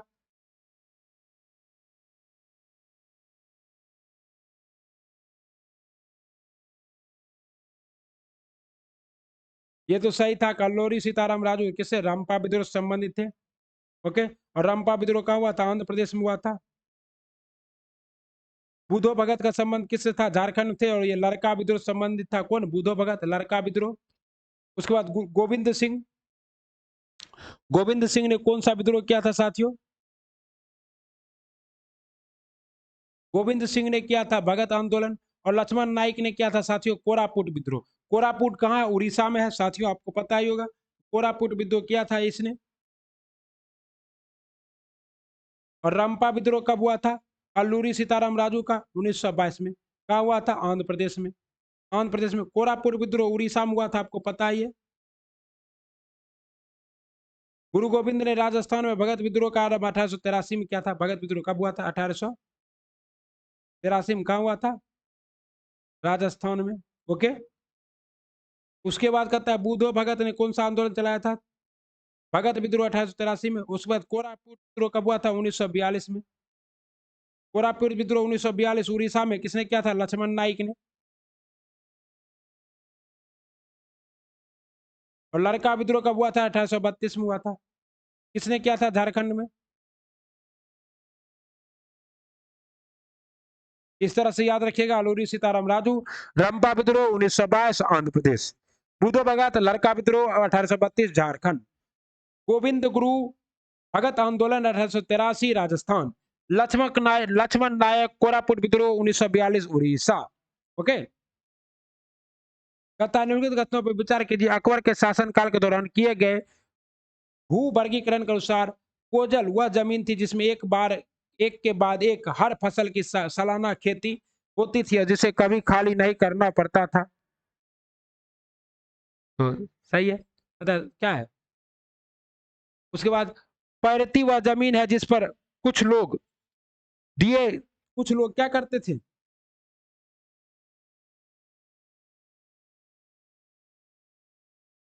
पैरती वह जमीन थी जिस पर कुछ दिनों के लिए खेती रोक दी जाती थी ताकि वो अपनी खोई हुई। और चचर चचर वह जमीन थी जो 3 या 4 वर्षों तक खाली रहती थी। सही है। बंजर वह जमीन थी जिस पर 5 या 100 से ज्यादा वर्षों तक खेती नहीं होती थी। क्या है आपका? कौन सा कथन सही है? तो उपयुक्त में से एक से अधिक सभी कथन तो क्या है? लगभग सही ही है। इनमें से कौन सा ग्रंथ सूफी संतों से की बातचीत का वर्णन करता है? तो सूफी संतों से बातचीत का वर्णन करता है आपका मलफूजात। मलफूजात जो है ये किसकी? काफसूफ महजूब क्या है जिसमें उसान हुजबुरी मृत्यु 1701 में लिखी गई है। शैल चित्रों के संदर्भ में निम्नलिखित कथनों पर विचार कीजिए। भारत में शैल चित्र की सर्वप्रथम खोज एक पुरातत्वविद अर्की बोल्ड क्लाइल द्वारा किया गया।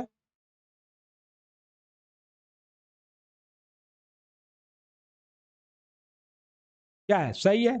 और उत्तर पाषाण चरण में चित्र रैखिक निरूपण था। सही है। ताम्र पाषाण युग में लाल और पीले रंग के उपयोग, लाल और पीला तो किसमें था? ताम्र पाषाण में चित्रित धूसर रंग के थे।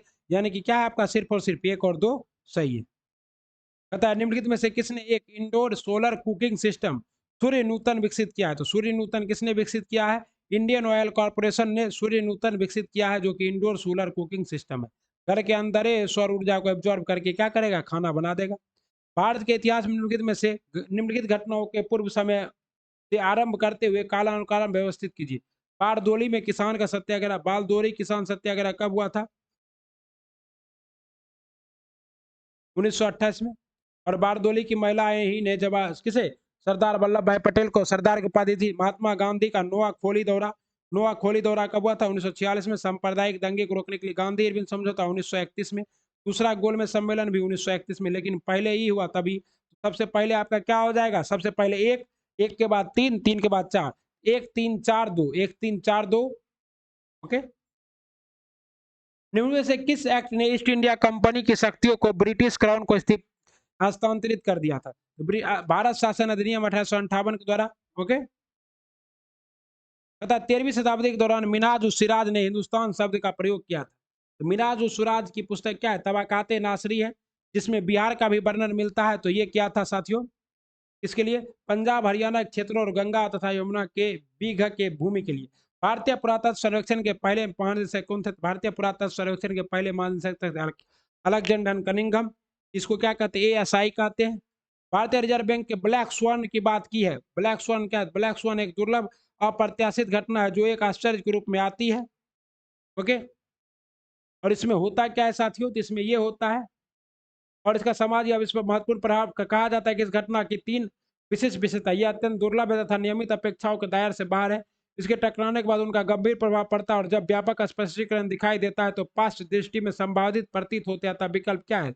ये सही है। ब्लैक स्वान सिद्धांत को वर्ष 2001 में लेखक और निवेशक नसीम निकोलस तलेब द्वारा प्रतिपादित किया गया तथा यह बाद में 2007 में उनकी पुस्तक the black swan the impact of the highly improbable और उनके कार्य के द्वितीय विश्व युद्ध के बाद 12 सबसे प्रतिभाशाली पुस्तकों में से एक के रूप में लोकप्रियता पाई थी। किसकी पुस्तक थी ये साथियों? नसीम निकोलस की।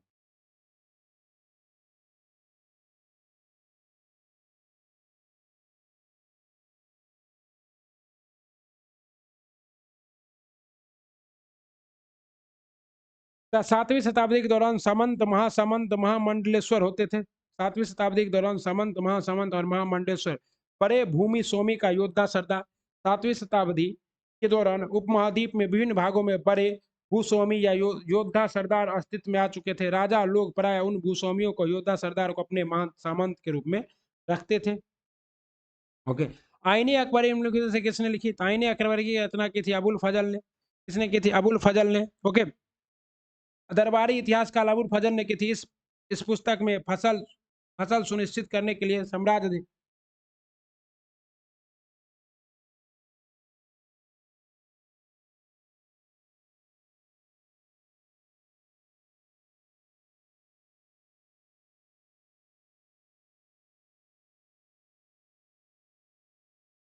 आईना का उद्देश्य अकबर के साम्राज्य में एक दृष्टि था। Okay, Asiatic society of Bengal का स्थापना किसने की थी? एशियाटिक सोसाइटी ऑफ बंगाल एक विद्वत लोगों की समूह था जिसका स्थापना 15 जनवरी 1884 ईस्वी को एक ब्रिटिश अधिवक्ता आर पर्चविद ओरिएंटल सर विलियम जोन्स द्वारा किया गया था। किसके द्वारा?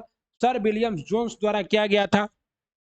एशियाटिक सोसाइटी को बंगाल के गवर्नर जनरल 1772 से 85 वारेन हेस्टिंग का समर्थन तथा प्रोत्साहन प्राप्त। हालांकि उसने इसकी अध्यक्षता करने से स्वीकार किया। इसका मुख्यालय कहाँ था? कोलकाता में। यह कला संग्रह था जिसमें पीटर पॉल रूबेंस और जेसिका रोलंडा जैसे पेंटिंग शामिल है। और इसने क्या किया? भारतीय इतिहास की पुस्तकों को पढ़ना का काम। देखो, जैसे किसे वंदे मातरम आंदोलन के रूप में जाना जाता है?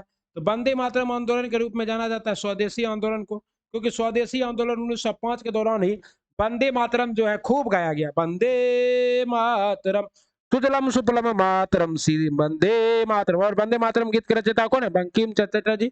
1896 में इन्हें कांग्रेस के अधिवेशन में किसने गाया था? तो डॉक्टर किसने? डॉक्टर रविंद्रनाथ टैगोर ने। ओके साथियों,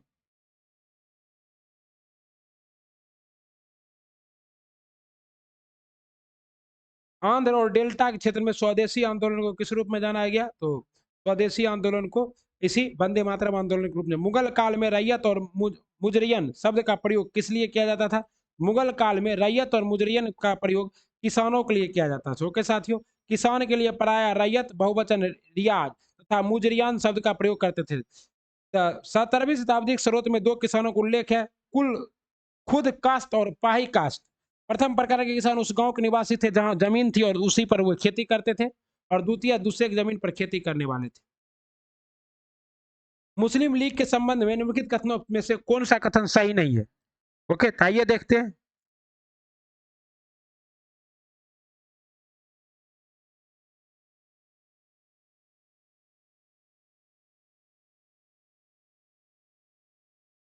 कहता इसका गठन मुस्लिम कृषक समूह द्वारा किया गया था। बिल्कुल गलत। मुस्लिम सही नहीं आई तो इसका गठन किसके द्वारा किया गया था? इसका गठन ढाका के नवाब सलीमुल्लाह खां और आगा खां के द्वारा किया गया था 1906 में। पता विकल्प है। इसने इसका गठन ढाका में हुआ था, ये सही है। इसका गठन कहाँ हुआ था? ढाका में हुआ था, 1906 में हुआ था। इससे भी बंगाल विभाजन का समर्थन किया। इसने मुसलमानों के लिए पृथक निर्वाचन मंडल की मांग की, जिसे 1909 में पार्लियामेंट्री सुधार के माध्यम से मान लिया गया। अंतर्राष्ट्रीय बाघ दिवस कब मनाया जाता है? 29 जुलाई को अंतर्राष्ट्रीय बाघ दिवस मनाया जाता है। 2010 को सेंट पीटर्सबर्ग में अंतर्राष्ट्रीय बाघ दिवस मनाने की घोषणा की गई, तभी से इस दिन को सांकेतिक रूप से अंतर्राष्ट्रीय बाघ दिवस के रूप में मनाया जाता है। ओके, और भारत में अभी वर्तमान में सर्वाधिक बाघ कहाँ है? तो मध्य प्रदेश में है। कितना बाघ है भैया मध्य प्रदेश में?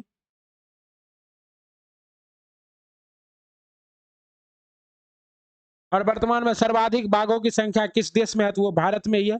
मध्य प्रदेश में 526 बाघ है। कितने बाघ है? 526 बाघ सबसे ज्यादा कहाँ है? मध्य प्रदेश में।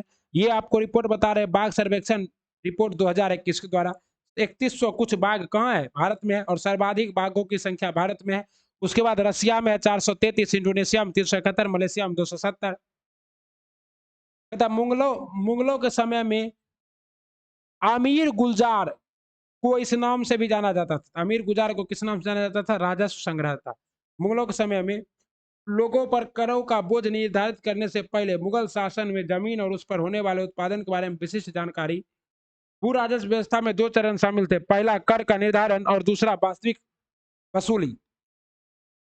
चोलकालीन मंदिर के विषय में निम्नलिखित में से कौन सा कथन सही है?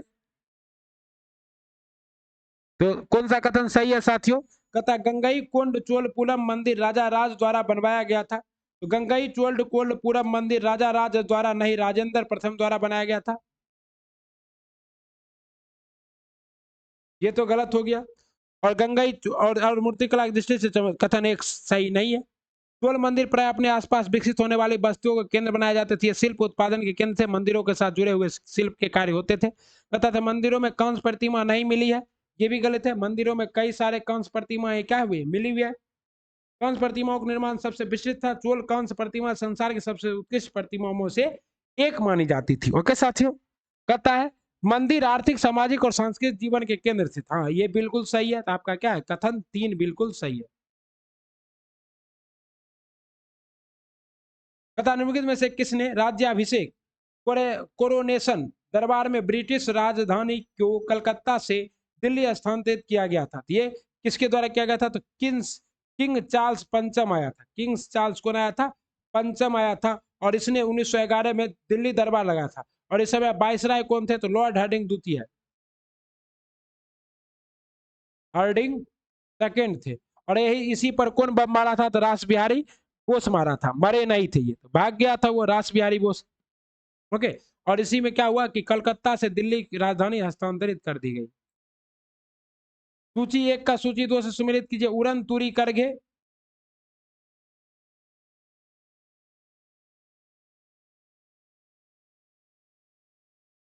उड़न तुरी करघे किसने बनाया था? जॉन क्रे ने।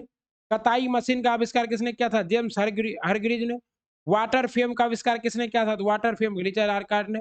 शक्ति चालित करघे का एडम कार्टराइट ने। तथा आपका विकल्प क्या है? विकल्प बी सही है। और ये सभी जो है ये क्या है? बी, बी एस ईबी के क्लास 10 की पुस्तक में पूरा डिटेल में दिया हुआ है, वहीं से लिया गया है प्रश्न ये। कहता 17वीं शताब्दी के दौरान निम्नलिखित में से कौन सा साम्राज्य उत्कर्ष पर नहीं था? तो 17वीं शताब्दी के दौरान कौन सा साम्राज्य उत्कर्ष पर नहीं था साथियों? ये अब्बासी साम्राज्य उत्कर्ष पर नहीं था।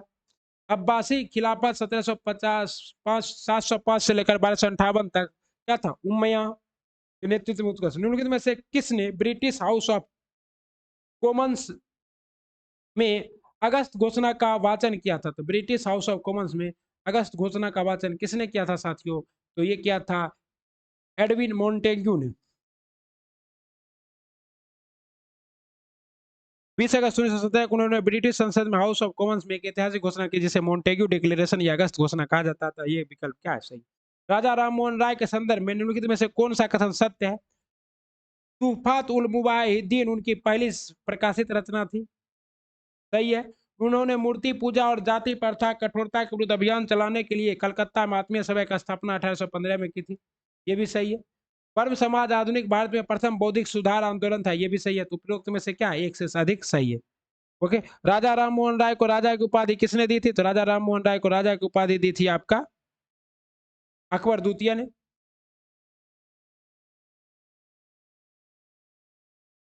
तथा निम्नलिखित में से उनको शासन में कालाक्रम व्यवस्थित कीजिए। सबसे पहले आपकी कौन आई थी, आया था? रजिया सुल्तान ही सबसे पहले आएगी क्या? नहीं, सबसे पहले पृथ्वीराज चौहान आएगा। पृथ्वीराज चौहान के बारे में आप जानते हैं कि 1175 से लेकर 1192 तक द्वितीय तराइन युद्ध तक पृथ्वीराज चौहान रहा था। रजिया सुल्तान के बारे में भी आप जानते होंगे, 1236 से लेकर 40 तक रजिया सुल्तान दिल्ली सल्तनत की एकमात्र महिला शासिका। ओके। और उसके बाद आप किसके बारे में जानते हैं? फिरोज शाह तुगलक के बारे में भी जानते होंगे। फिरोज शाह तुगलक का शासनकाल 1351 से लेकर 88 तक था। अलाउद्दीन खिलजी का शासनकाल 1296 से 1300 कब तक? 1316 ईस्वी तक था। और बहलोल लोधी का कार्यकाल 1451 से लेकर 1489 तक था। और सबसे ज्यादा समय तक शासन करने वाला सुल्तान कौन था? बहलोल लोधी। अतः आपका सही जवाब क्या है? 4 1 2 3 5। ओके। फर्रे इजादी का विचार सबसे पहले किसने विकसित किया था? फर्रे इजादी का विचार सर्वप्रथम किसने विकसित किया था? शिहाबुद्दीन सोहरावर्दी ने। ओके, और ये किस संप्रदाय से थे? सोहरावर्दी संप्रदाय से सम्मिलित थे 1191 में। वर्ष 1916 में कांग्रेस और मुस्लिम लीग लखनऊ में किन कारणों से एकत्रित हुए थे? तो वर्ष 1916 में कांग्रेस और मुस्लिम लीग लखनऊ में जो है देश में प्रतिनिधिक सरकार के लिए मिलकर काम करने के लिए क्या हुए थे? जमा हुए थे। और मध्यम वर्गीय और मूल परिवर्तन को एकजुट करने के लिए। तो उपयुक्त में से एक से अधिक होगा, ए और डी दोनों के लिए क्या होता? और कांग्रेस अधिवेशन 1916 की अध्यक्षता किसने की थी? अंबिकाचरण मजूमदार ने की थी। और इसमें एसी चल गया था। और इसी में पहली बार जो है ट्रेन बुक करके कौन आई थी? Annie Besant. ओके, कहता है अब सुलह ए कुल में मूल रूप से किस विचार पर वर्णन किया गया है? सुलह ए कुल में मूल रूप से एक एकीकरण के स्रोत के रूप में विचार किया गया है। और सुलह ए कुल जो है जुरथ्रस्ट और मुसलमान के नियम है। अबुल फजल सुलह ए कुल पूर्ण शांति का आदर्श को प्रसिद्ध शासन के आधारशिला के रूप में वर्णित करता है। ओके, सुलह ए कुल में सभी धर्मों और मतों को अभिव्यक्ति की आजादी स्वतंत्रता थी। इनमें से कौन सा कानून ब्रिटिश संसद द्वारा भारत में दास प्रथा की समाप्ति के लिए घोषित किया गया? भारत में दास प्रथा की समाप्ति के लिए भारत शासन अधिनियम 1833 था, चार्टर अधिनियम 1833। आपको पता है कि 1829 में लॉर्ड विलियम बेंटिक के प्रयास से आर्टिकल 17 के द्वारा क्या किया गया था? सती प्रथा का अंत कर दिया गया था, राजा राम मोहन राय के प्रयासों के बाद। ओके,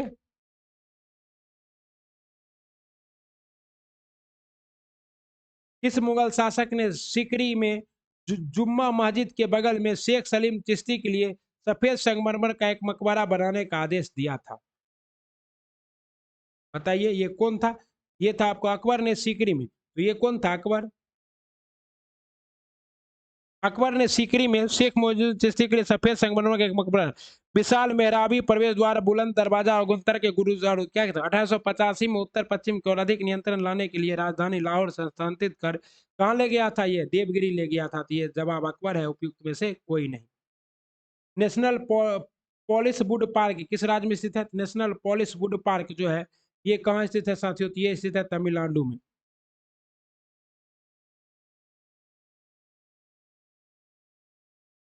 तमिलनाडु के विलुपुले जिले में सीमावर्ती त्रिवेंद्रम में स्थित है नेशनल पॉलिस वुड पार्क। अधिक संरचना का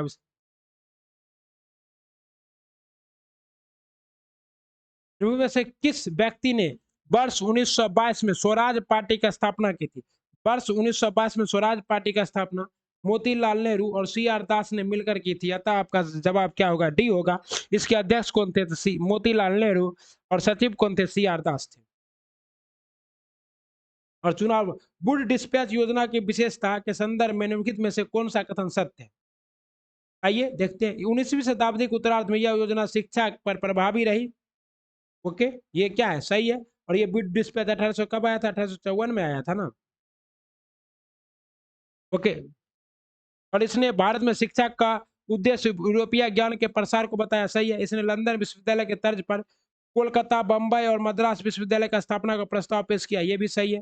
और कहते हैं वुड डिस्पैच को भारतीय शिक्षा का क्या कहा जाता है? मैग्ना कार्टा कहा जाता है। और ये जो विश्वविद्यालय है ये कब बनकर तैयार हुआ था? 1857 में बनकर तैयार हो गया था। कलकत्ता, बंबई और मद्रास विश्वविद्यालय का स्थापना 1857 में हुई। दिल्ली सल्तनत के दौरान बदंगा शब्द प्रचलित था। दिल्ली सल्तनत के दौरान बदंगा शब्द सैन्य सेवाओं के लिए खरीदे गए गुलामों के लिए क्या था? बदंगा शब्द था। ओके साथियों, ऑफिसर्स घबराना नहीं है, पूरा बनाना है भाई। बहुत कुछ सीखने के लिए मिलेगा। चार तस्लीम और जमी बोसी शब्द का संबंध इनके में से किससे है? चार तस्लीम और जमुदोसी, ये अभिवादन से है। चार तस्लीम और जिमी बोसी शब्द का संबंध किससे? शासक में को किए गए अभिवादन के तरीके को पदानुक्रम में उस व्यक्ति को कहा जाता है जिसमें व्यक्ति क्या करता है? सामने से ज्यादा झुक कर अभिवादन करता है 4 बार। सुल्तान की जय हो, सुल्तान की जय हो, सुल्तान की जय हो। जमीन को चूमता है, इसी को क्या कहते हैं? चार। अतः अधोगामी निस्पंदन सिद्धांत किसने प्रतिपादित किया था?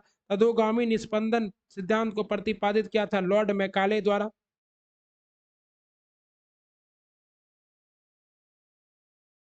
लॉर्ड मैकाले ने क्या किया था? तो मैकाले मिंट लाया था अंग्रेजी शिक्षा के लिए। खिलजी और तुगलक शासक ने मुक्तियों मुक्तियों की नियुक्ति की थी। तो मुक्तियों की नियुक्ति की थी। ये मुक्तियां क्या थी? तो सैन्य अभियान का नेतृत्व करने तथा एकता में कानूनी व्यवस्था बनाए रखने वाले व्यक्ति को क्या कहते थे? मुक्ति। निम्नलिखित सूफी संत में से कौन सबसे पहले ईश्वर में स्वयं फना को लीन करने के महत्व को सिखाने वाला था? ये जो संत था, ये कौन था साथियों? बयाजीद बस्तमी। कहा था? बयाजीद बस्तमी। वक्री वीर केन हेड चैलेंज निम्नलिखित में से किससे संबंधित है? तो वीर केन हेड चैलेंज जो है, ये किससे संबंधित है? संविधान के निर्माण से। वीकर हैंड चैलेंज, आपको पता है कि वर्कन हेड जो है इस समय 1929 में 1925 से 1928 में ये काम हुआ। क्या था? बर्कन हैंड सचिव था। और भारत में मांग हो रही थी कि हमें क्या करो, डोमिनियन स्टेट दो, डोमिनियन स्टेट दो। इसने कहा था कि मोतीलाल नेहरू डोमिनियन स्टेट चाहिए, तो जाइए एक कॉमन मिनिमम प्रोग्राम संविधान लिख कर ले आइए, आपको मिल जाएगा।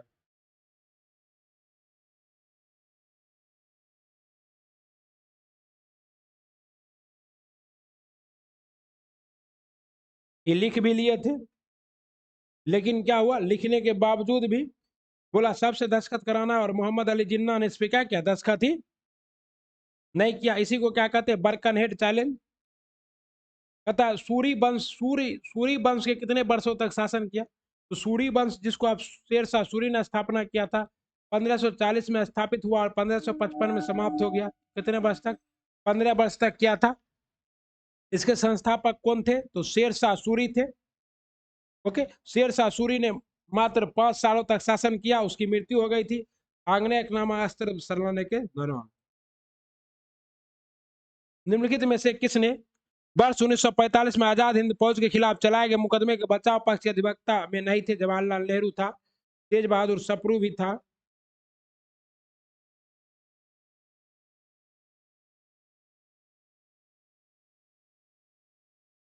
भोलाबाई देसाई तो मुख्य वकील ही था। द्वितीय विश्व युद्ध में मित्र राष्ट्र के विजय के बाद आजाद हिंद फौज के सैनिकों को अंग्रेजों द्वारा बंदी बना लिया गया और इस पर आरोप चलाया गया। जवाहरलाल नेहरू, भूलाबाई देसाई, तेज बहादुर सप्रू, डॉक्टर एस एन कटाजू सभी क्या थे? इसमें शामिल थे। तथा कौन शामिल नहीं था? तो उपयुक्त में से कोई नहीं, सभी शामिल।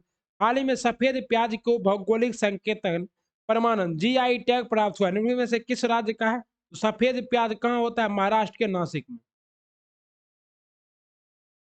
क्या मिला है इसे? जीआई टैग मिला है। अलीबाग के सफेद प्याज को, नासिक के कहा? अलीबाग में। अलीबाग के सफेद प्याज को भौगोलिक संकेतन परमानंद जीआई टैग से विशिष्ट मीठे स्वाद, कोई अंशु कारक होना हो, इसके लिए क्या दिया गया है? कहता है वर्ष 1760 में भारत में फ्रांसीसी और अंग्रेजों के बीच बांडीबास का युद्ध हुआ। यह हिस्सा कहाँ है? तो बांडीबास कहाँ अवस्थित है? बांडीबास स्थित है, तृतीय कर्नाटक युद्ध के समय हुआ था। और इसमें फ्रांसीसियों की बुरी तरह हार हुई और उसके बाद फ्रांसीसी क्या हुए? हार कर चले गए।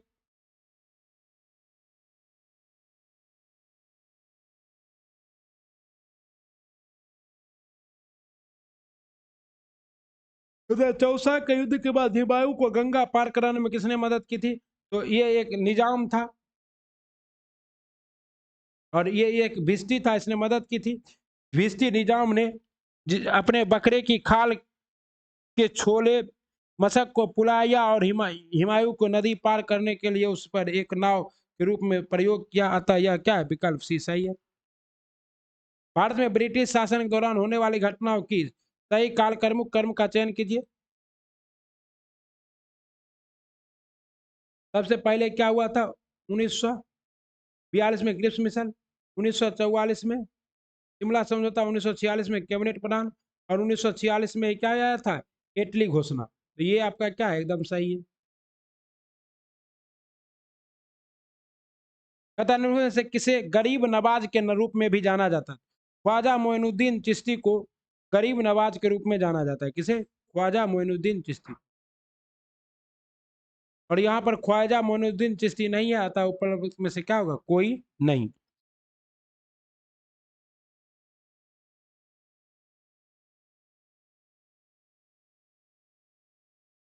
और ख्वाजा मोइनुद्दीन चिश्ती की दरगाह कहाँ? अजमेर में। निम्नलिखित में से किसने 68वें राष्ट्रीय फिल्म पुरस्कार में सर्वश्रेष्ठ फीचर फिल्म का पुरस्कार जीता है?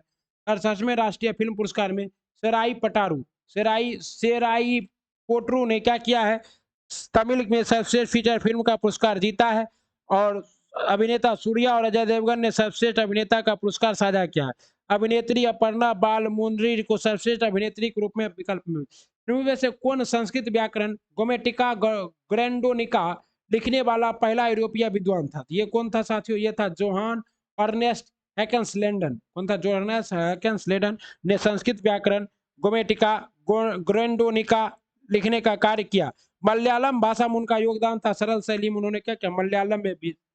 मुगल काल के दौरान मानसबदार कौन थे? तो मुगल काल के दौरान मानसबदार परिशब्द का प्रयोग ऐसे व्यक्तियों के लिए होता था जो कि क्या करते थे? एक पद धारण करते थे और उन्हें मानसब दिया जाता था 4,000, 5,000 और सबसे अधिक मानसब कितने का था? 7,000 का था। सरकारी हैसियत अथवा पद को दर्शाता था क्या? मानसबदार। Travels travels in the Mughal empire किसकी रचना है? Travels in the Mughal empire जो है ये किसकी रचना? ये है फॉबस बर्नियर की। फॉबस Bernier grand travels in the Mughal empire अपने गहन परीक्षण आलोचनात्मक अंतर्दृष्टि तथा गहन चिंतन के लिए उल्लेखनीय है। उसने वृत्तांत में की गई चर्चाओं और मुगलों के इतिहास की एक उस प्रकार के वैश्विक ढांचे को स्थापित करने का प्रयास किया था। कौन? भाई भारतीय कारखाना अधिनियम 1881 के अधिनियम के पीछे मुख्य उद्देश्य क्या था? तो भारतीय कारखाना अधिनियम 1800 मुख्य अधिनियम क्या था? ये था आपका श्रम की स्थिति में सुधार करना। श्रम और ये किसके समय आया था? लॉर्ड रिपन के समय आया था। 1880 से 84 में भारत का वायसराय था। उसने प्रेस की स्वतंत्रता को लेकर कारखानों के नियमन स्थानीय स्वशासन श्रम की स्थिति में सुधार के लिए प्रथम भारतीय कारखाना अधिनियम कब आया था? 1881 में आया था। ओके साथियों, और इसमें क्या था? 7 वर्ष से कम आयु के बच्चे को रोजगार निषिद्ध है। बच्चों के लिए काम के घंटे 9 घंटे तक सीमित थे। बच्चों के लिए महीने में 4 छुट्टियां प्रस्ताव था। खतरनाक मशीनरियों युग में बच्चों को नहीं लगाया जाता था।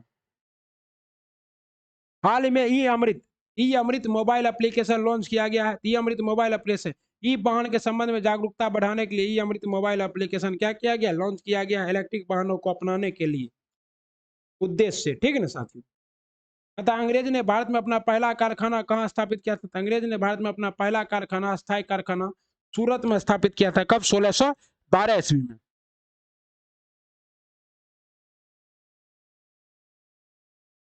और अगर कहे को अस्थाई तो 1611 में यहाँ और 1612 में कहा? सूरत में। मध्यकाल में टांडा शब्द का प्रयोग किया जाता था। तो मध्यकाल में टांडा शब्द का प्रयोग किया जाता था साथियों मछुआरों के समूह के लिए। किसके लिए?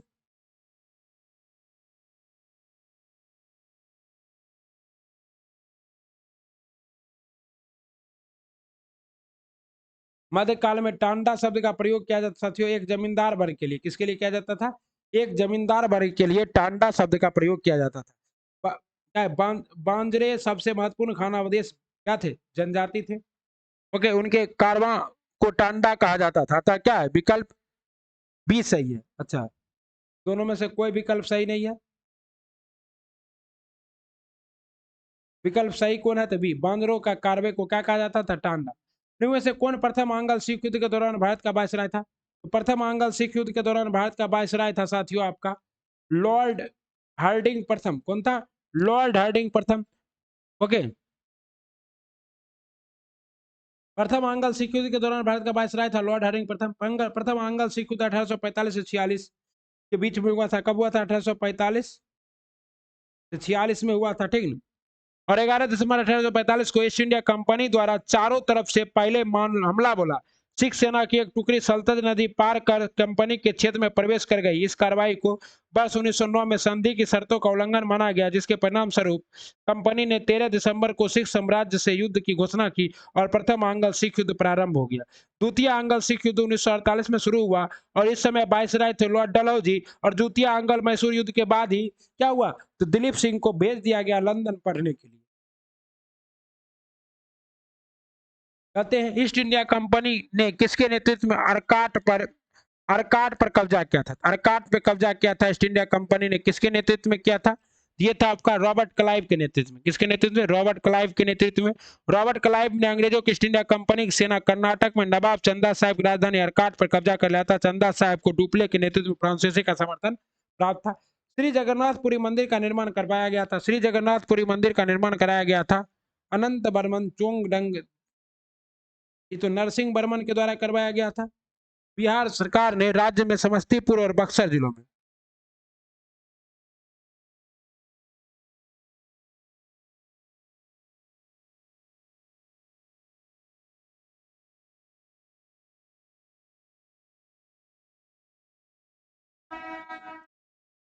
क्या था, तो अनंत बर्मन चोंग गंग देव द्वारा। ओके, कहता ओडिशा के सबसे प्रभावशाली स्मारकों में से एक गंग राजवंश के प्रसिद्ध राजा अनंत बर्मन चोंग गंग देव द्वारा 12वीं शताब्दी में समुद्र के किनारे पुरी में किसका, तो जगन्नाथ मंदिर का निर्माण करवाया गया था।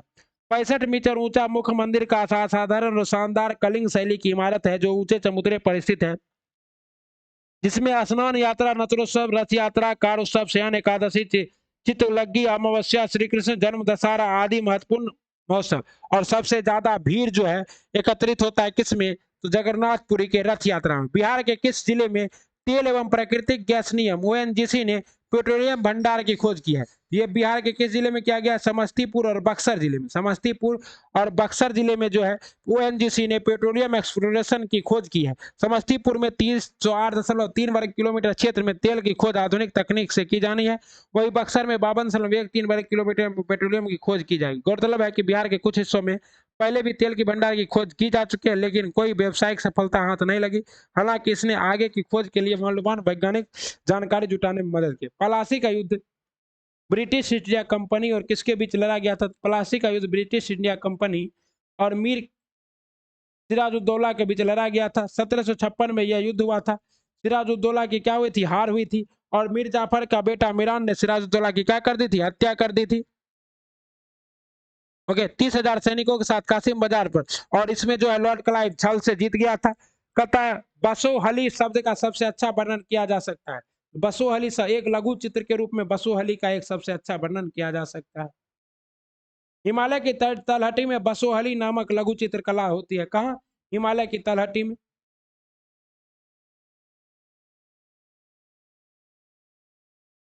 तलहटी में बसु। ओके, एक क्या होती है? शैली चलती है हिमालय की तलहटी में।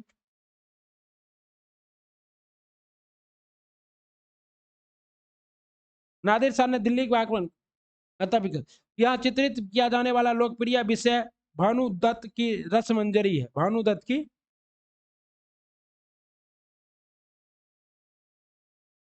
अगला देखिए, मैक्स मूलर के संदर्भ में निम्नलिखित में से कौन सा कथन सत्य है? तो मैक्स मूलर के संबंध में कौन सा कथन सत्य है? तो उन्होंने इंग्लैंड में उपलब्ध पांडुलिपियों का उपयोग करते हुए संस्कृत के पूरे ऋग्वेद को प्रकाशित किया। सही है। उन्होंने वर्म समाज आंदोलन का समर्थन किया। सही है। और उन्होंने फ्राच व्याप को सानिध्य में संस्कृत भाषा का शोध किया। ये भी क्या है? सही है। उपयुक्त में से सभी क्या है? सही है। मैक्स मूलर के बारे में हुआ, तुलनात्मक भाषा, धर्म और पौराणिक कथाओं का जर्मन विद्वान था। मैक्स मूलर कहाँ का था? जर्मनी का था। वह समय भाषा संस्कृत भाषा का विद्वान था और वह समय था जब भारतीय संस्कृत भाषा नहीं समझते थे। उन्होंने सेलिंग के लिए उपनिषदों का अनुवाद किया, जिसके लिए उन्होंने फ्रोच बॉब की सानिध्य से संस्कृत भाषा पर शोध किया। जो भारतीय और यूरोपीय भाषा के पहले क्या थे? विद्वान थे। निम्नलिखित में से कौन सा राज्य कन्नौज के त्रिपक्षीय संघर्ष में शामिल था? तो कन्नौज के त्रिपक्षीय पाल, प्रतिहार और राष्ट्रकूट, ये तीनों वंश क्या थे? कन्नौज के जो है त्रिकूट में शामिल थे। और लास्ट में जीता कौन था? तो प्रतिहार जीत गया था। पाल प्रतिहार शासकों के बीच में हुआ था। ओके, तथा पाल शासकों ने भारत के पूर्वी भाग में प्राचीन पर शासन किया, जबकि प्रतिहार शासकों ने पश्चिमी अवंती जालोर क्षेत्र पर, राष्ट्रकूट शासकों ने भारत के दक्षिण क्षेत्र में आक्रमण। इन तीनों राजवंशों ने कन्नौज पर अधिकार के लिए क्या होने वाले संघर्ष को भारतीय इतिहास में त्रिपक्षीय संघर्ष के नाम से जाना जाता है। हर्षवर्धन की मृत्यु के बाद ये जो क्या हुई व्यवस्था उत्पन्न हो गई थी। इनमें से कौन सा अनुदान बिहार सरकार द्वारा टेक्सटाइल और लेदर पॉलिसी के तहत निवेशकों को दिया जाता है? यह अनुदान क्या है? तो पेटेंट अनुदान तो दिया ही जाता है, साथ ही साथ किराया अनुदान और कौशल विकास अनुदान, ये सभी अनुदान क्या होते हैं? दिए जाते हैं बिहार सरकार द्वारा। ईस्ट इंडिया कंपनी मालाबार तट से निम्नलिखित में से किस वस्तु का व्यापार करती थी? ईस्ट इंडिया कंपनी मालाबार तट से काली मिर्च के साथ इलायची और चाय सभी का व्यापार करती थी। उपयुक्त में से क्या हो जाएगा? एक से अधिक। कहता है निम्नलिखित में से किसे मुगल काल का प्रबुद्ध निरंकुश शासक भी कहा जाता है?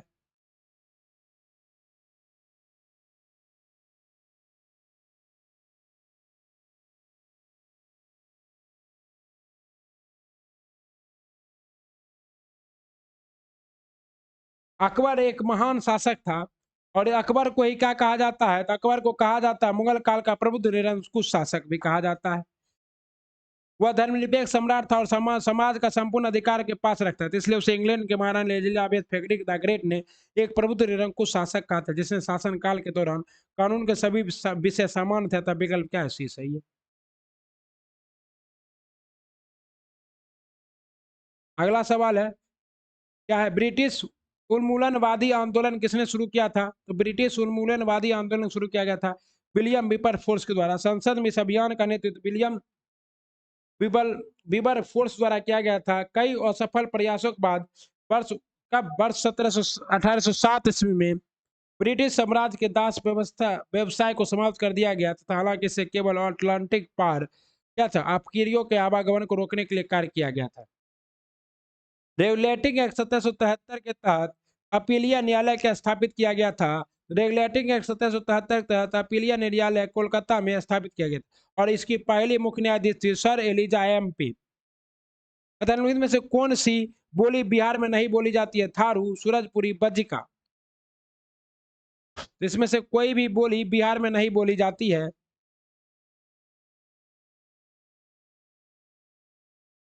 थारू बोली बैथली और भोजपुरी के मेल से तो ये सभी बोली बोली जाती है। इसका जवाब क्या होगा? ई होगा। मेल से और यह थारू समुदाय द्वारा मुख्य रूप से पश्चिम चंपारण और पूर्वी चंपारण जिले में बोली जाती है। सुरजापुरी बोली बंगला, मैथिली और हिंदी के मल क्षेत्र में बोली जाती है और इसको बोलने वाले मुख्य रूप से राज्य के किसान किशनगंज के क्षेत्र के लोग हैं और किशनगंजिया नाम से भी जाना जाता है। और बज्जिका तो क्या है? बिहार के प्रमुख बोलियों में से एक है जो हिंदी और मैथिली का मिश्रण है। यह मुख्य रूप से वैशाली, मुजफ्फरपुर, सीतामढ़ी, शिवहर और समस्तीपुर के कुछ भागों में बोली है। हालांकि बज्जिका भोजपुरी और मैथिली जैसी बोलियों की तरह प्रचलित नहीं है।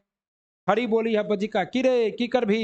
बिहार राज्य में पलग एंड पले पहल के संदर्भ निम्नलिखित में से कौन सा विचार किया गया है?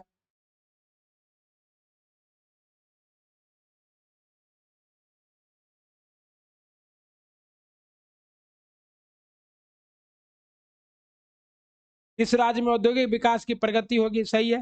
15 करोड़ रुपए की लागत से एक शेड का निर्माण किया जाएगा। सही है। इस योजना के तहत भागलपुर स्थित सहकारी कताई परिसर में शेड का निर्माण किया जाएगा। तो उपयुक्त में से क्या है? सभी सही है। Cooperative spinning mill complex Bhagalpur, Bela industrial area Muzaffarpur, Hazaribagh Kumargaon industrial area Pashchim Champaran और सिकंदरा इंडस्ट्रियल एरिया बीटा पटना में शेड का निर्माण किया जाएगा। अतः क्या है? कथन 3 सही है।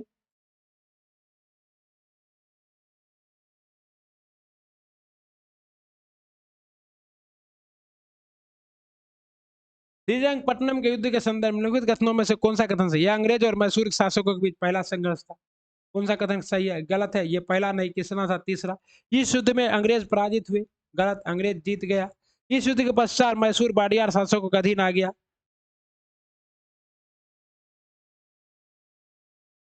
तो जहां तक सही यही होगा सही। उपयुक्त में से क्या है? आपका सी सही है। कहता है चतुर्थ आंग्ल मैसूर युद्ध को भी श्रीरंगपट्टनम के युद्ध के रूप में जाना जाता है। इसमें टीपू सुल्तान की मृत्यु हो गई। मैसूर बडियार के पूर्व राजवंश के अधीन आ गया और एक छोटे से भाग को बडियार। आंग्ल मराठा के संदर्भ निम्नलिखित कथनों में से कौन सा कथन सही है? आंग्ल मराठा। इस युद्ध का संबंध मराठों की हार से हुई। सालबाई की संधि तीसरे युद्ध का परिणाम थी। तथा इससे पहले युद्ध के कोई निश्चित विजेता नहीं था। युद्ध 1782 में कब हुआ? सालबाई की संधि 1782 में समाप्त हो गया। ठीक ना। और द्वितीय आंग्ल मराठा युद्ध 1803 से 1805 में विभिन्न मोर्चों पर लड़ा गया, जिसके परिणाम स्वरूप अंग्रेज ने उड़ीसा, आगरा और दिल्ली सहित यमुना नदी की उत्तरवादी।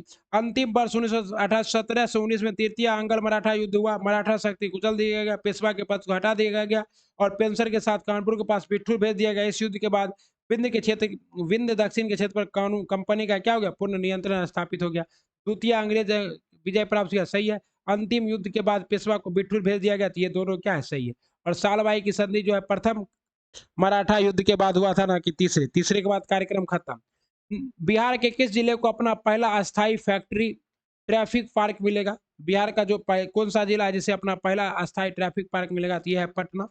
5 जुलाई 2022 को जारी एनएफएसए के राज्य रैंकिंग सूचकांक में पहले संस्करण में बिहार के पूरे देश में 7वें स्थान पर है। इस सूचकांक ओडिशा पहले स्थान पर है।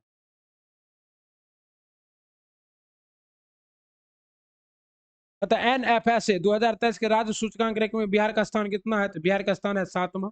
और पहला स्थान किसका है? तो उड़ीसा का है। बोल्लार विद्रोह के संदर्भ में लिखित कथनों पर विचार कीजिए। बोल्लार विद्रोह 15 अगस्त 1806 को सिपाहियों द्वारा अंग्रेज के खिलाफ किया गया था। ये 10 जुलाई 1806 को बोल्लार सिपाही 10 जुलाई 1806 को हुआ था। ओके, विद्रोह आभूषण और जाति चिन्हों के निषेध के विरुद्ध में था।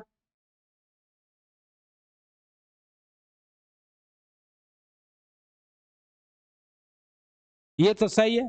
और विद्रोह को कर्नल रॉबर्ट गिब्सी ने दबा दिया। पड़ोसी अरकाट के कर्नल रॉबर्ट गिब्सी के नेतृत्व में ब्रिटिश सेना ने क्या किया, इसे दबा दिया। ये भी क्या है, सही है। कथन 2 और 3 क्या है, पूरी तरह से सही है। अतः आपका सही जवाब क्या होगा, उपयुक्त में से एक से अधिक। बिहार के किस जिले में अपनी पहली क्लाइमेट चेंज लर्निंग लैब मिली है? तो बिहार के किस जिले को अपनी पहली क्लाइमेट चेंज लर्निंग लैब मिली है? 17 जुलाई 2022 को बिहार पर्यावरण एवं जलवायु परिवर्तन मंत्री नीरज कुमार सिंह ने बिहार में होने वाले जलवायु परिवर्तन के लिए पटना चिड़ियाघर में क्लाइमेट चेंज लर्निंग लैब, तो ये कहाँ होगा, पटना में। और पटना ऑप्शन में नहीं है, तो जवाब क्या होगा, ई Patna. Climate change learning lab का उद्घाटन किया था, विकल्प ई सही है। बिहार राज्य प्रदूषण नियंत्रण परिषद की ओर से यूरोपीय कंपनी जर्मनी की एक संस्था GIZ को यह लैब स्थापित करने के लिए सतारा का विलय कब कर लिया गया? तो वर्ष 1848 में सतारा का विलय कर लिया गया। नागपुर का विलय कब कर लिया गया? नागपुर का विलय 1853 में। उदयपुर का विलय कब कर लिया गया? तो उदयपुर का 1852 में। झांसी का विलय कब कर लिया गया? 1854 में। इस तरह सही जवाब क्या है? तो सही जवाब है ये। और ये राज्य हड़प नीति किसकी थी? तो लॉर्ड डलहौजी की। सबसे पहले लॉर्ड डलहौजी ने किसे हड़पा था? हड़पा था सतारा को हड़पा था। और सबसे लास्ट में किसे हड़पा था? अवध को हड़पा था। ओके, करौली को भी हड़पा था, लेकिन कलौरी भारी जनदबाव के बीच कलौरी छूट। बिहार औद्योगिक क्षेत्र विकास प्राधिकरण ने नई औद्योगिक हेतु कितने प्रतिशत छूट देने की घोषणा की है? ये जो छूट है ये 20 से लेकर 80% तक दिया जाएगा। इंडिया इनोवेशन इंडेक्स वर्ष 2021 में बिहार का कौन सा रैंक प्राप्त हुआ? इंडिया इनोवेशन इंडेक्स 2021 में बिहार को 15वां स्थान प्राप्त हुआ है। 17 बड़े राज्यों की सूची में बिहार को 15वां स्थान प्राप्त हुआ इंडिया इनोवेशन इंडेक्स में। बिहार के बाद 16वें स्थान पर उड़ीसा और 17वें स्थान पर कौन है? छत्तीसगढ़ है। हाल ही में जेपी गंगा पथ के प्रथम चरण का उद्घाटन किया है। जेपी गंगा पथ के प्रथम चरण का उद्घाटन कहाँ किया गया साथियों? तो पटना में। जेपी गंगा पथ का प्रथम चरण कहाँ होगा? पटना में। आपको पता है पटना में बन रहा है। मरीन ड्राइव के तर्ज पर पटना में भी जेपी गंगा पथ फेज का उद्घाटन किया गया है। तथा वर्नाकुलर प्रेस एक्ट 1878 के संदर्भ में निम्नलिखित में से कौन सा कथन सही है? इस अधिनियम के तहत अंग्रेज और क्षेत्रीय भाषा दोनों समाचार पत्र को चलाने का प्रावधान था। बहुत गड़बड़ है, ये तो एकदम में सही नहीं है। सिर्फ अंग्रेजी क्षेत्रीय भाषा पर प्रतिबंध लगाना था। इसे फैसला लॉर्ड रिपन नहीं, लॉर्ड लिटन के शासनकाल में लाया गया था, ये भी गलत है। यह अधिनियमित मद्रास को छोड़कर भारत के सभी प्रांतों में लागू था। ये क्या है? बिल्कुल सही है। ओके, भारत के सभी प्रांतों में लागू था। कौन सा आपका ये जो था साथियों, ये आपका क्या था? दृष्टि IAS का जो है सेट था, कंप्लीट सेट आपको कराया गया डिटेल डिस्कशन के साथ। वीडियो भले लंबा हुआ हो लेकिन डिस्कशन शानदार था। और ये PDF आपको जो है मिल जाएगा हमारे Telegram channel service classes KGG पे। आप लोग वहां जुड़ जाइएगा और इस PDF को कर लीजिएगा। पूरा डिटेल के साथ आपको करा दिए है दृष्टि IAS का 69 BPSC का सेट प्रैक्टिस। ओके साथियों,